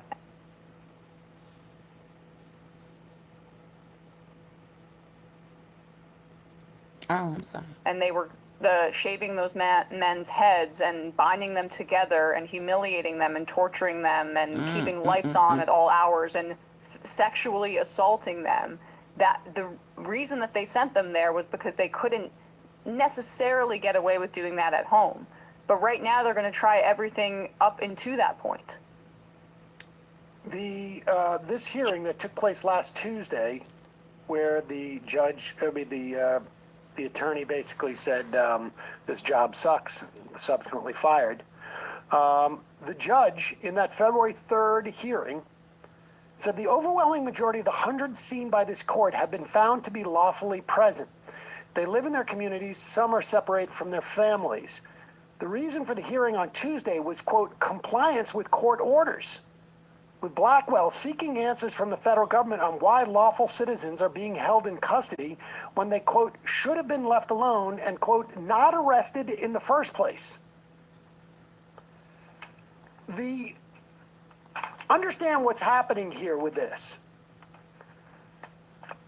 There are more and more instances of the Department of Justice and ICE, separate agencies, ignoring court orders.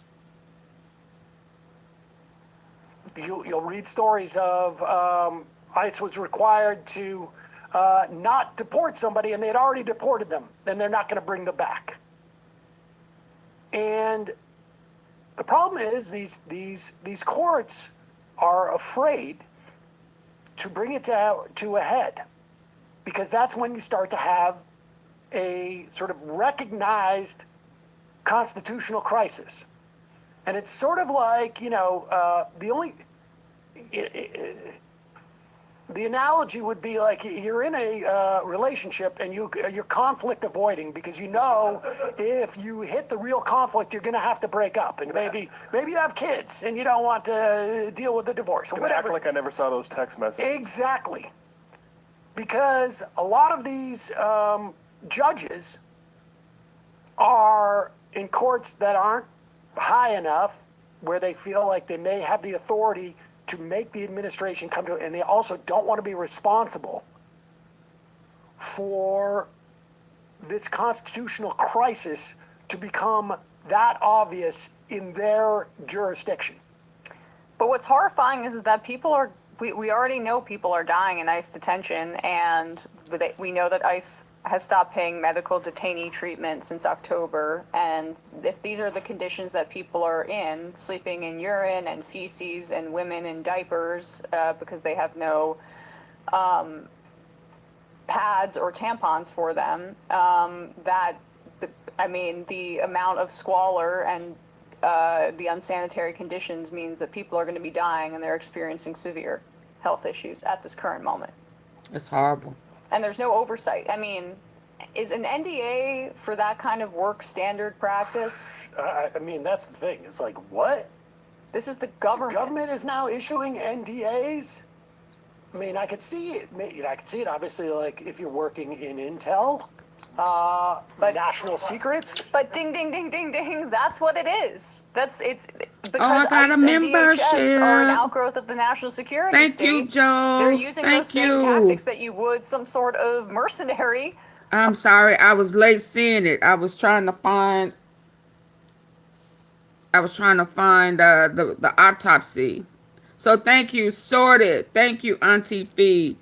Woohoo! Y'all, give a congratulations, a high five to Joe for getting a membership and supporting the platform. Thank you, thank you, thank you. Why are they building detentions? Because their plan is, I'm telling you, to deport and grab people off and steal all our money, put us in jail, lock us up, put us in the fields working, slavish, deport, all of that. It's not just, I mean, it's not just gonna be for criminals. Hell, the criminals are in the White House. They're in the cabinet. They're on Capitol Hill. I mean, you know, that's just what's the most messed up part to me. Y'all are law and order, but y'all crooks, thieves, and illers, apists. Oh, wow. Oh, wow. I saw them digging.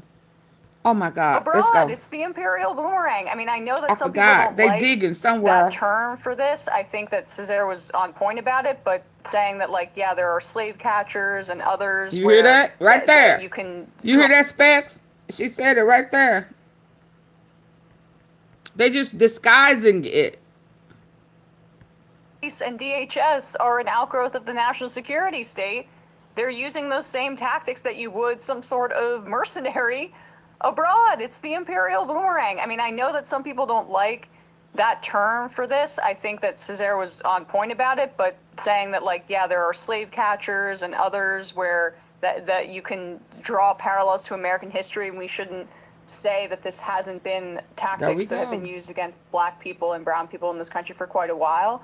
But I think it's important to frame it that way when you're looking at the systemic structure of the agency, because point taken on that. But in the way that ICE and DHS is structured, it's definitionally the imperial boomerang. It's much harder yes. to do what we did with slave catching today because of the way our government and laws that have built up over the years. But if you slot this into national homeland security and national security, things get a lot loosey-goosier. And it's outside of the DOJ and of, like, our traditional law enforcement apparatus. We are using tactics that we have used abroad on U.S. soil right now, and including torture. Hey, folks, don't forget to hit the subscribe button and check out our daily show. We do it every... Hold on. The new slave catchers. I gotta find where I just saw them digging, but hold on. One of those houses, one of those properties, they digging. They're doing a lot of stuff behind the scenes. Let's go. What the doctor Autopsy said. Hey, it's the queen of AI's clone. She's not here right now. She's too busy sipping champagne while companies pay her to solve problems with AI. But you? He did not perform. You said if you study your history, you can see where this is going, plain as day. Yeah, and it's history and the Bible, Revelations.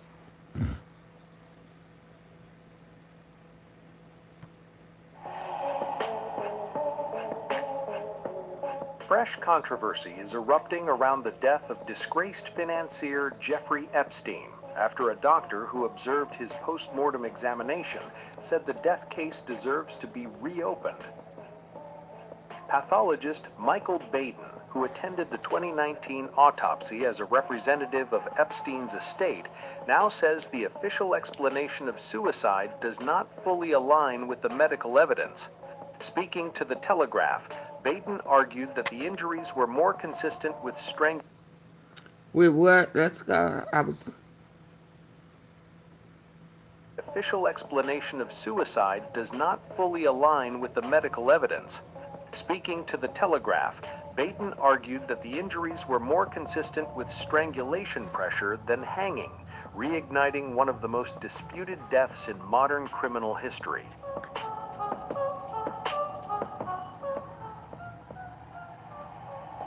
Michael Baden stresses he did not perform the autopsy himself, but observed the examination and reviewed the findings in detail.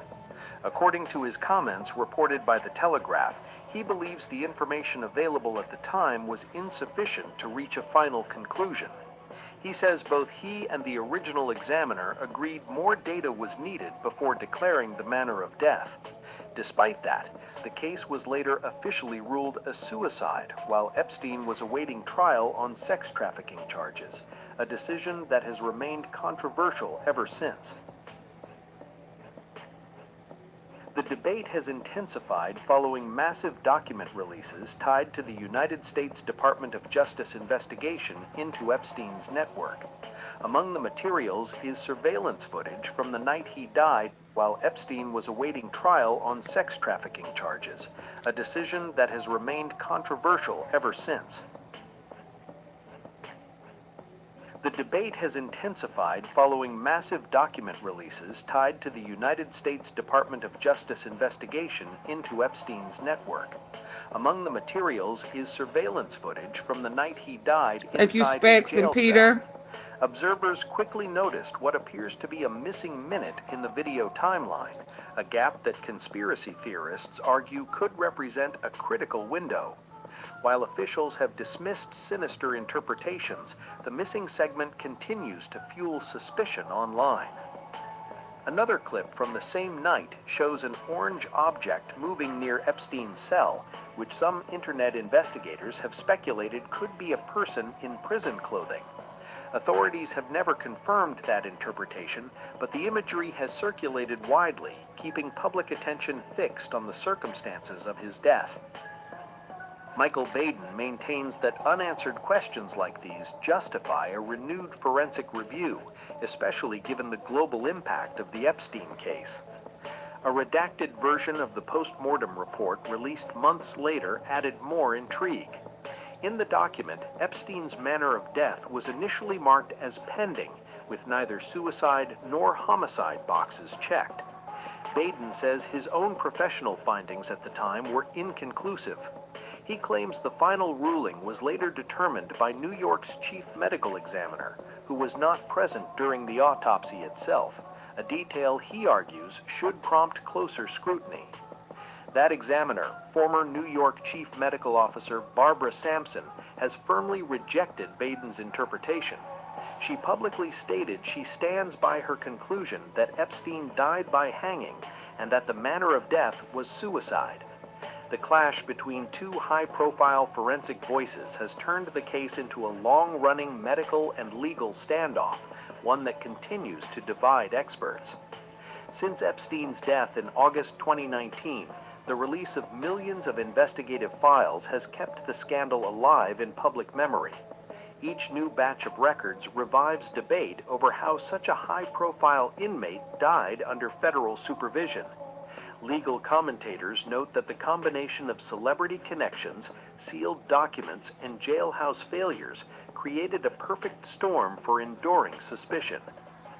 Y'all thank you for helping me reach the Michael goals. Baden insists his position is not about conspiracy, but about scientific certainty. He argues that when a death carries this level of public consequence, ambiguity should not remain. Whether authorities will ever reopen the case is unclear, but his renewed call ensures that the Epstein death investigation, years later, remains one of the most contested forensic cases in recent history.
Hey, let me see.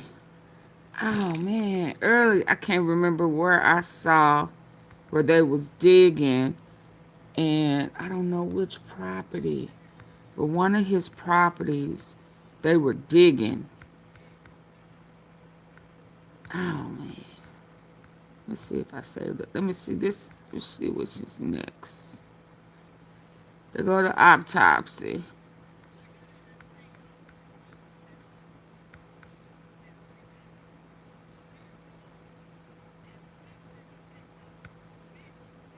The biggest red flag about Gates is his relationship with Epstein. And I say this for a couple of reasons, mainly that the biggest red flag about Gates is his relationship with Epstein. And I say this for a couple of reasons, mainly that if you look at who was one of the executors on Epstein's will, it was a guy named Boris Nikolic, who was actually Bill Gates' chief scientific advisor. There's pictures of Nikolic, Gates, and Epstein, also Larry Summers, all together palling around. What we're about to look at isn't theoretical. It's already happening, just not where the cameras are pointed. Now, the perspective of someone who's been following this closely. After last year, after the second Epstein arrest last year, that Epstein was very interested in eugenics, right? I mean, this was openly admitted in mainstream media. And what I was told, what we're going to get into today about Epstein by one of his victims, is that they talked about eugenics all the time. And talked about the superiority of races and how other races are lesser than others. And she was like, this is how these people think. They talked to me like this. They told me I was lesser than them, because I didn't have their DNA. How close were Gates and Epstein personally? Well, so there has been a huge cover up on Gates and Epstein ties. I can say that for a fact. Because the New York Times, originally it said like they had met in 2016, and then the New York Times said, oh no, actually it was 2011, but that's a lie. And I know this because there is this article they have tried to scrub from the internet, but you can still find it if you're, persistent like I am. It's from the Evening Standard, a UK newspaper. It's from January 2001. It was written by Nigel Rosser. And in there, it talks about a whole bunch of stuff about Epstein. Of course, this is before he was controversial, right? So it says a lot of things about Epstein. It even mentions the intelligence ties. It says CIA. It says Mossad in this article, right? But one sentence that really caught my attention was Jeffrey Epstein made his millions, all his money, from his business links to these three men. And it says those three men are Leslie Wexner, Donald Trump, and the third one is Bill Gates. And this is in 2001. And so obviously, there had to have been some relationship there, right? Right. Before 2001. So this is an article written in 2001 about how and why was it written? Was it like just a piece about Jeffrey Epstein? It was some type of just biography, or what was the tone of the article? So in this period of time, Epstein had gotten some media attention, mainly because he was seen around Prince Andrew a lot in public during this period of time. And Ghislaine Maxwell had always sort of generated interest in the British press because her father was like this hated white-collar criminal, basically. Because he, raided that pension fund of the Daily Mirror and all this stuff. So she'd sort of pop up in tabloid coverage throughout the 1990s. And this article was focusing on Ghislaine and Epstein's relationship with Andrew, and was trying to say to the British public, who were these, new pals of Andrew, Prince Andrew, that we're seeing, hearing about all the time. Who are they really? And trying to find out something about them before anyone had really tried to do much of a deep dive on them, right? And so that's where this article came from. And it talks about Bill Gates openly. And the first Epstein victim to go to the FBI, Maria Farmer, who I interviewed yesterday, she said that when she was around Epstein and Ghislaine pretty much every day for like 2 years. And she said that she heard them talk about Bill Gates in 1995, like they knew him really well. We're going to get into that interview because that's very interesting. But just in general, after looking into this information, is it your belief that it's very possible, if not probable or likely, that somebody like Bill Gates has very different views in private than the ones he's shared in public? Oh, yeah. Okay. Absolutely. I think all of these billionaires do. I mean, let's think about Leslie Wexner, for example. If you're going to buy the reasoning that, well, he has so much money, he doesn't need anything else. I mean, why would he do anything bad, right? We A are the lot of times superior there's these race, people like and they this cannot handle that. get this type of money, and when they can't buy anything else, they want control, right? Yes. They're about, like you said, social engineering and control, or, sort of imposing their vision of the world and what they think is best on other people. Or telling everyone else to make sacrifices that they will never have to make. I mean, that's another big thing. Trying to, basically engineer the lives of regular people and tell them to make sacrifices where, the wealthy and the government will never be forced to make those types of sacrifices. Well, with Bill Gates and vaccines, why did his, the pediatrician for his children come forward and say that Bill Gates refused to have his children vaccinated? Why is that not getting enough coverage? Is that true? Yes. From what I understand, yes. Absolutely. Wow. He absolutely. And he won't let their asses eat at McDonald's and Burger King's either. Bill Gates, on your bad side. Well, we do right here. I've said that before. Come and get us. I'm kidding. Or am I? But let's get into this interview with Maria Farmer, who's an Epstein victim. She's somebody that you interviewed or spoke to on the phone for 3.5 hours, and she reached out to you. Oh, y'all, and I kind of heard that. Let's finish this out. Y'all get the lights up, please. Because she was upset about a ruling that came down. Talk a little bit about this ruling that a lot of people don't understand the significance of. It essentially closes the door on anybody paying any price for what happened to those women. Yeah, in a nutshell, not to get too technical on anyone, basically what it means is that someone like Ghislaine Maxwell or any other co-conspirator in what Epstein was involved in walks free, and they walk free for good. It's basically saying these people are immune to prosecution. Epstein was a guy that, obviously the media narrative since his arrest and his death has tried to frame him as a great Gatsby kind of figure. He was all talk and just a charlatan and this and that. No, he was kept around by elite figures because he was very good at helping them evade taxes and was very good at money laundering and had a very, very intimate knowledge of the offshore banking system. Obviously, there was that big, highly publicized release of what was said to be phase 1 of the Epstein files, with a lot of, Twitter influencers and other figures given these binders. And obviously that didn't go over, I think, the way they anticipated it would, mainly because, the files themselves didn't really had been heavily hyped, including, among pro-Trump media figures. And then obviously the documents therein, most of which had been previously released and made publicly available, didn't live up to the hype. And then there was this effort to sort of say that, Pam Bondi didn't have all the documents, and it was this one office that was sort of withholding them. And so, supposedly FBI agents had been digging through them with the plans to release them. But then some of these figures that had promoted the Epstein releases previously in media, like Megyn Kelly, came out and said, as I understand it, these documents aren't really the bombshells. There's not really anything explosive in there. So there's been sort of this effort to, on the one hand, claim that more is to come, and then also downplay the significance of what will come out later. And as I understand it, the claims that were made about what the documents that were being allegedly withheld were related to documents generated by the FBI upon their raiding of Epstein's property in New York City in 2019. I have a few thoughts about that. One is it would be nice if the FBI would explain why Epstein's other residences were not raided, like the Zorro Ranch property in New Mexico, never raided. And then why, it took them a month to get to the island in the U.S. Virgin Islands, Little St. James. Be nice to know that. And of course, some of arguably some very important documents, I believe, could be obtained by the Department of Justice that are held not by the FBI, but the U.S. Virgin Islands, because there was this case involving the U.S. Virgin Islands and J.P. Morgan as it related to Epstein. And that case got settled out of court, so it didn't go to trial. But I believe those documents would be very, very, very telling. But I would argue the reason they won't come out is because one of the people subpoenaed as part of that investigation was Elon Musk. Oh, wow. He wasn't necessarily accused of wrongdoing, but was subpoenaed because he was suspected of having had some sort of involvement with Epstein and JP Morgan.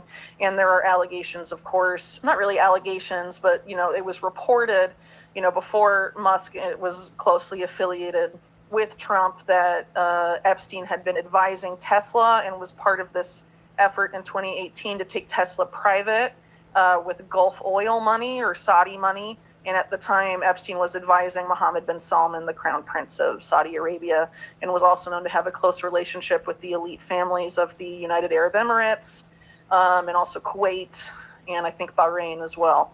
So perhaps they don't want to have that really be explored at this point. But some of the other figures that were subpoenaed and accused of wrongdoing, because in the case of the USVI case, it was specifically that JP Morgan's accounts with Epstein and relationship with Epstein was connected to the human trafficking, sex trafficking. And so you have people like Larry Page and Sergey Brin of Google, the Google co-founders, being subpoenaed as part of that. You have Tom Pritzker of Hyatt Hotels being subpoenaed. And of course, the Pritzkers are a very powerful family in Chicago, specifically very connected, for example, to the rise of Barack Obama as a politician, but also a lot of prominent think tanks like the Carnegie Endowment run by a Pritzker.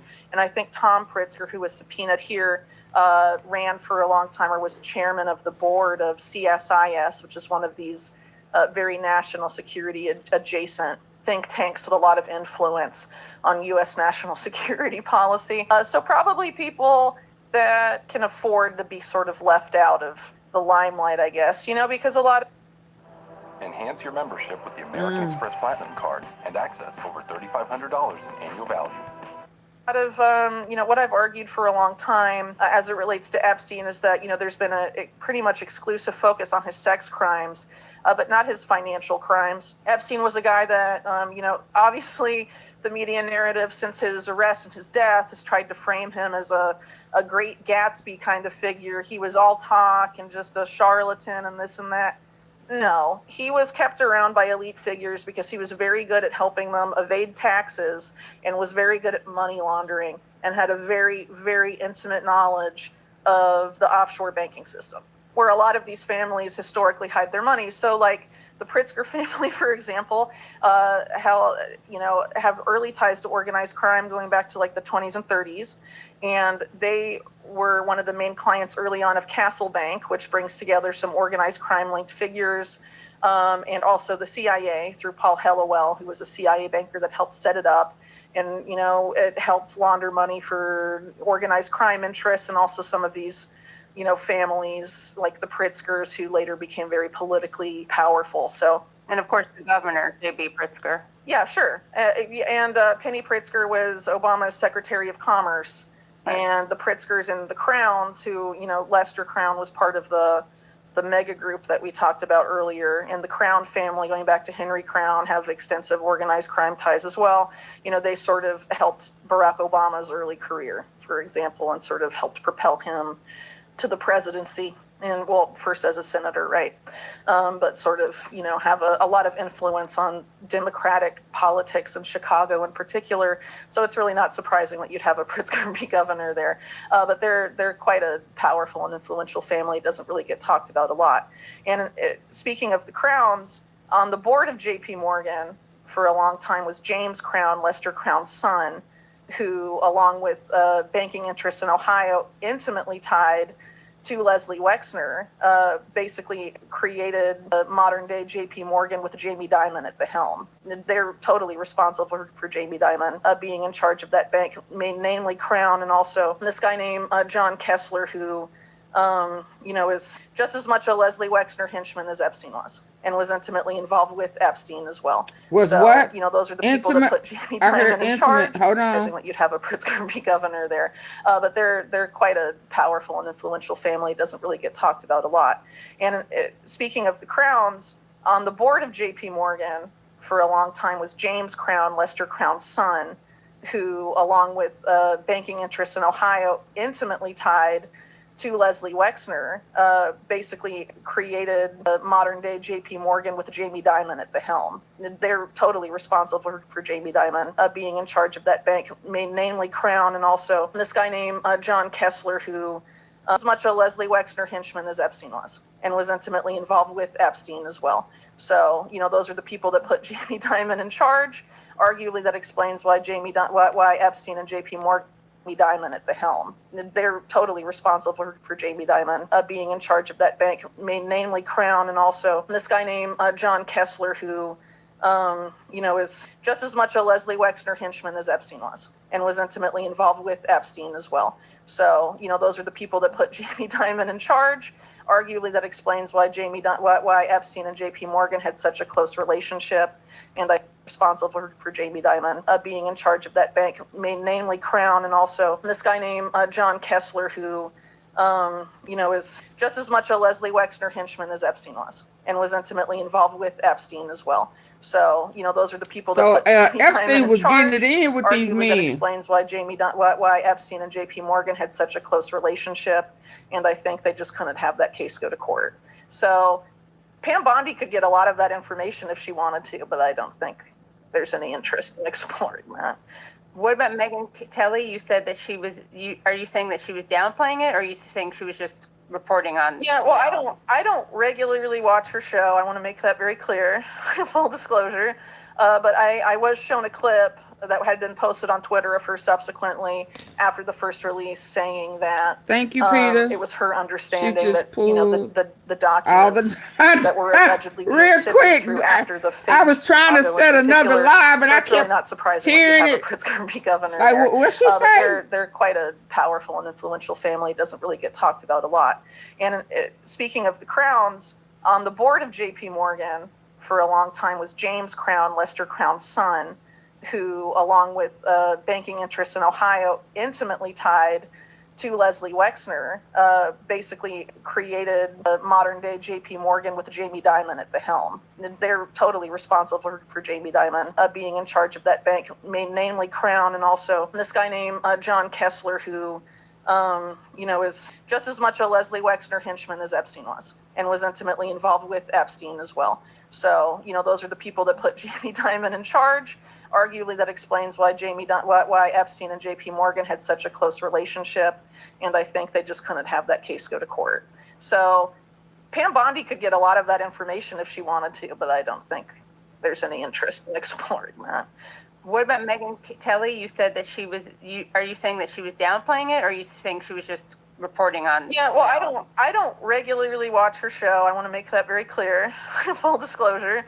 But I was shown a clip that had been posted on Twitter of her subsequently after the first release, saying that it was her understanding that the documents that were allegedly being sifted through after the phase 1 release were not really as significant as some had been led to believe. There's also this claim that gets circulated a lot that there's like a client list the FBI is sitting on, and it's really doubtful as to whether or not that actually exists or not.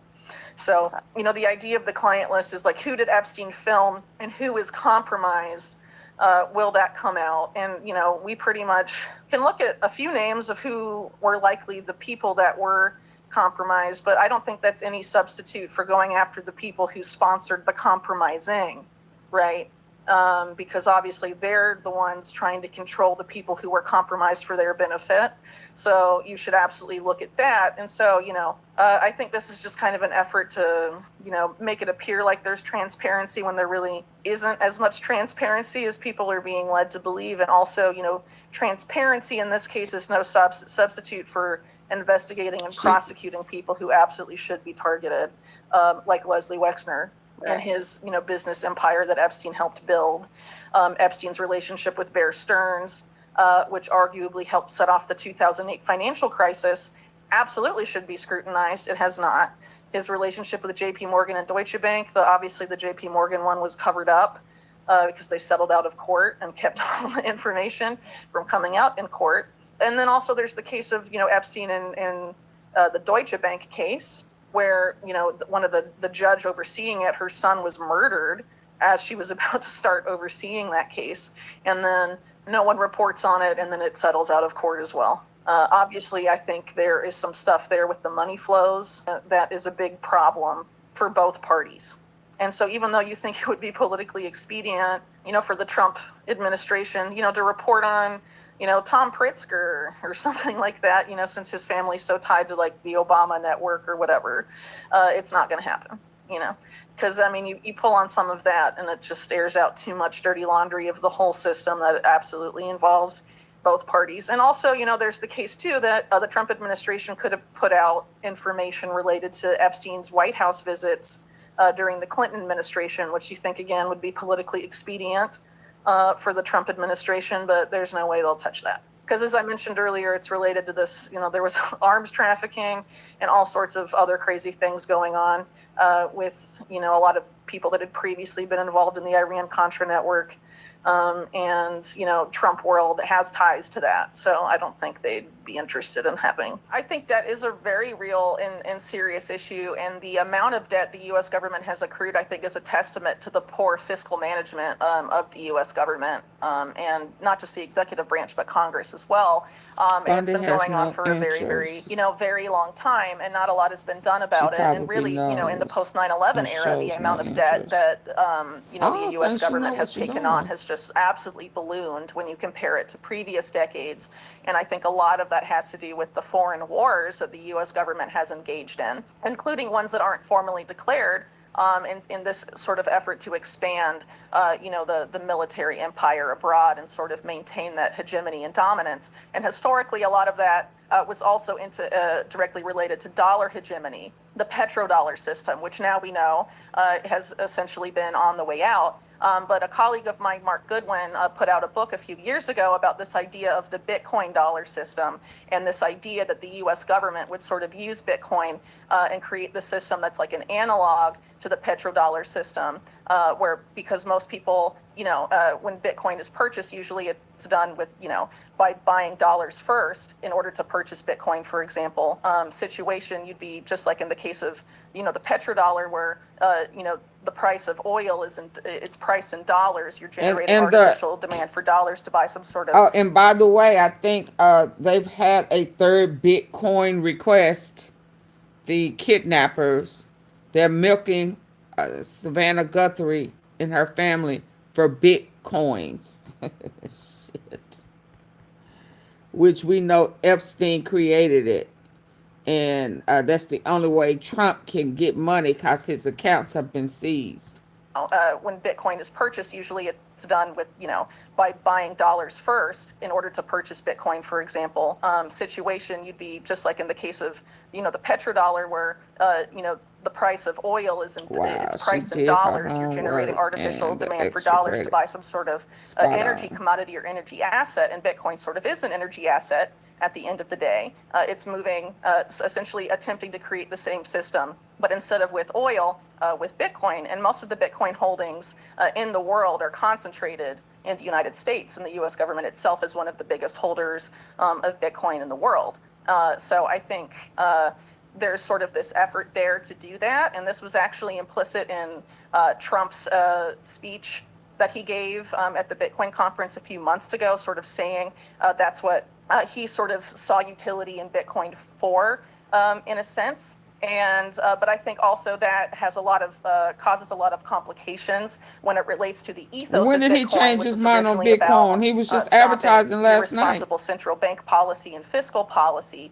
The idea that you would yoke Bitcoin to the U.S. dollar instead of using it to challenge the U.S. dollar or challenge fiat or challenge debt-based currency or a debt-based monetary system. Obviously, if you join, the U.S. dollar to Bitcoin, having Bitcoin be a challenge to those things essentially kind of has to stop. And really in that situation, you could have Bitcoin enable that type of irresponsible fiscal policy because you could, you would essentially be using it as a sink for hyperinflation at the end of the day. So essentially, if you were to like hyperinflate the dollar in this type of system, obviously the price of Bitcoin would appreciate as priced in US dollars, but it's not, but Bitcoin itself isn't subject to inflation. So the people that hold Bitcoin in that case would really benefit in that type of scenario, but people that hold, dollars, for example, would not necessarily. But there's also this effort to sort of resolve this that aspect of it by bringing stable coins into the equation, which are,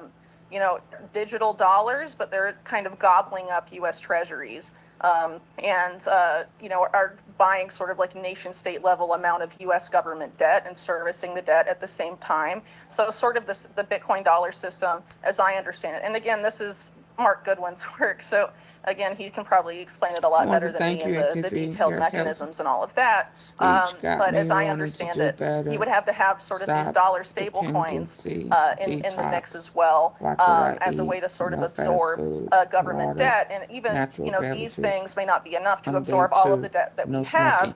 And so there's these efforts. Yay! Yay, Specs! Way to go! Way to go! Way to go! Awesome. I'm going to set another live up for 12:15. I want to tell you something. I'm glad you said that. That pain started coming back, yesterday and the day before, and I was trying to figure out why. So I had to think about it. I had to think real hard because I was feeling pretty good. No pain, right? Very minimum pain. And I had to think about what I ate. I said, God, no. Because I started feeling better, so I was splurging on what I ate, and I was eating stuff I absolutely should not have ate, and it brought that inflammation back into that knee, and it was causing that pain. It was what I ate for 2 days. I was out of order. So, once you detox your body from, that contaminated food, and you focus on getting that inflammation out your body, it really does make a world of difference. I had to think about it. What did you eat, girl? What did you eat? Where's this coming from? That's what it was. So bravo to you. Stick to it. And if you mess up, shake it off and get back on it. Stay on it. It's whooping my ass. But I'm going to stick to it. Stick to it. Try to get to those 21 days. Please try. And it's a bunch of different alternatives, and I want you to remember this. We eat for nourishment.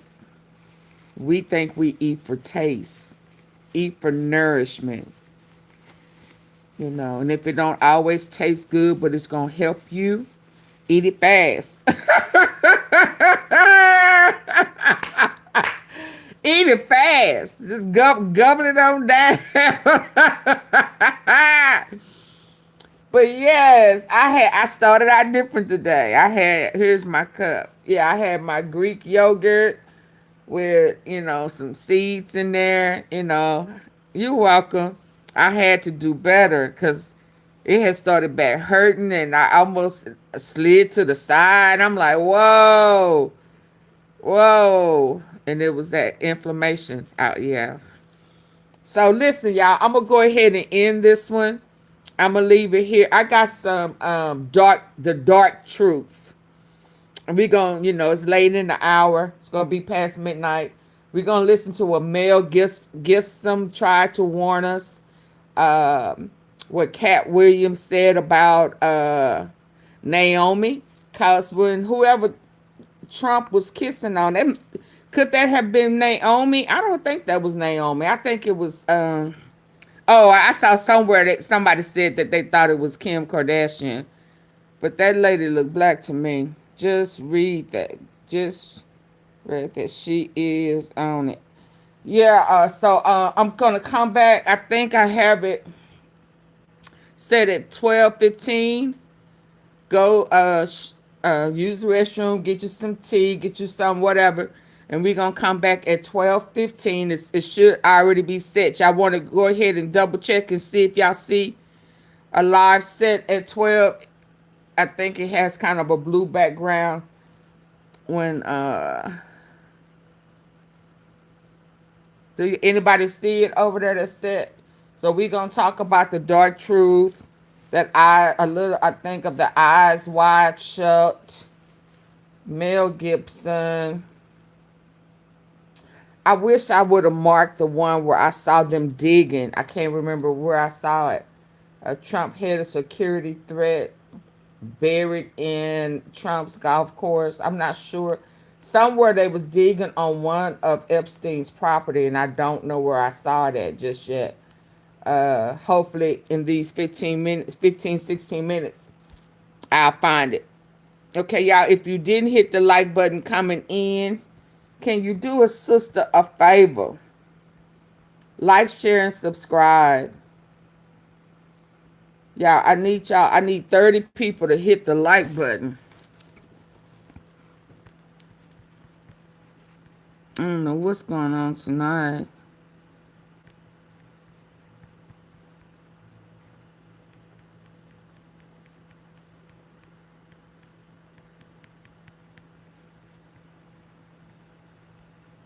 I don't know, I may have to reboot. Do y'all see a live set at 12:15?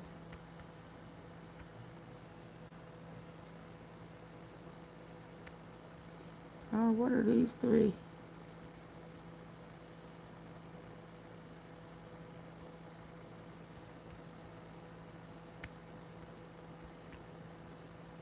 Should have left that alone.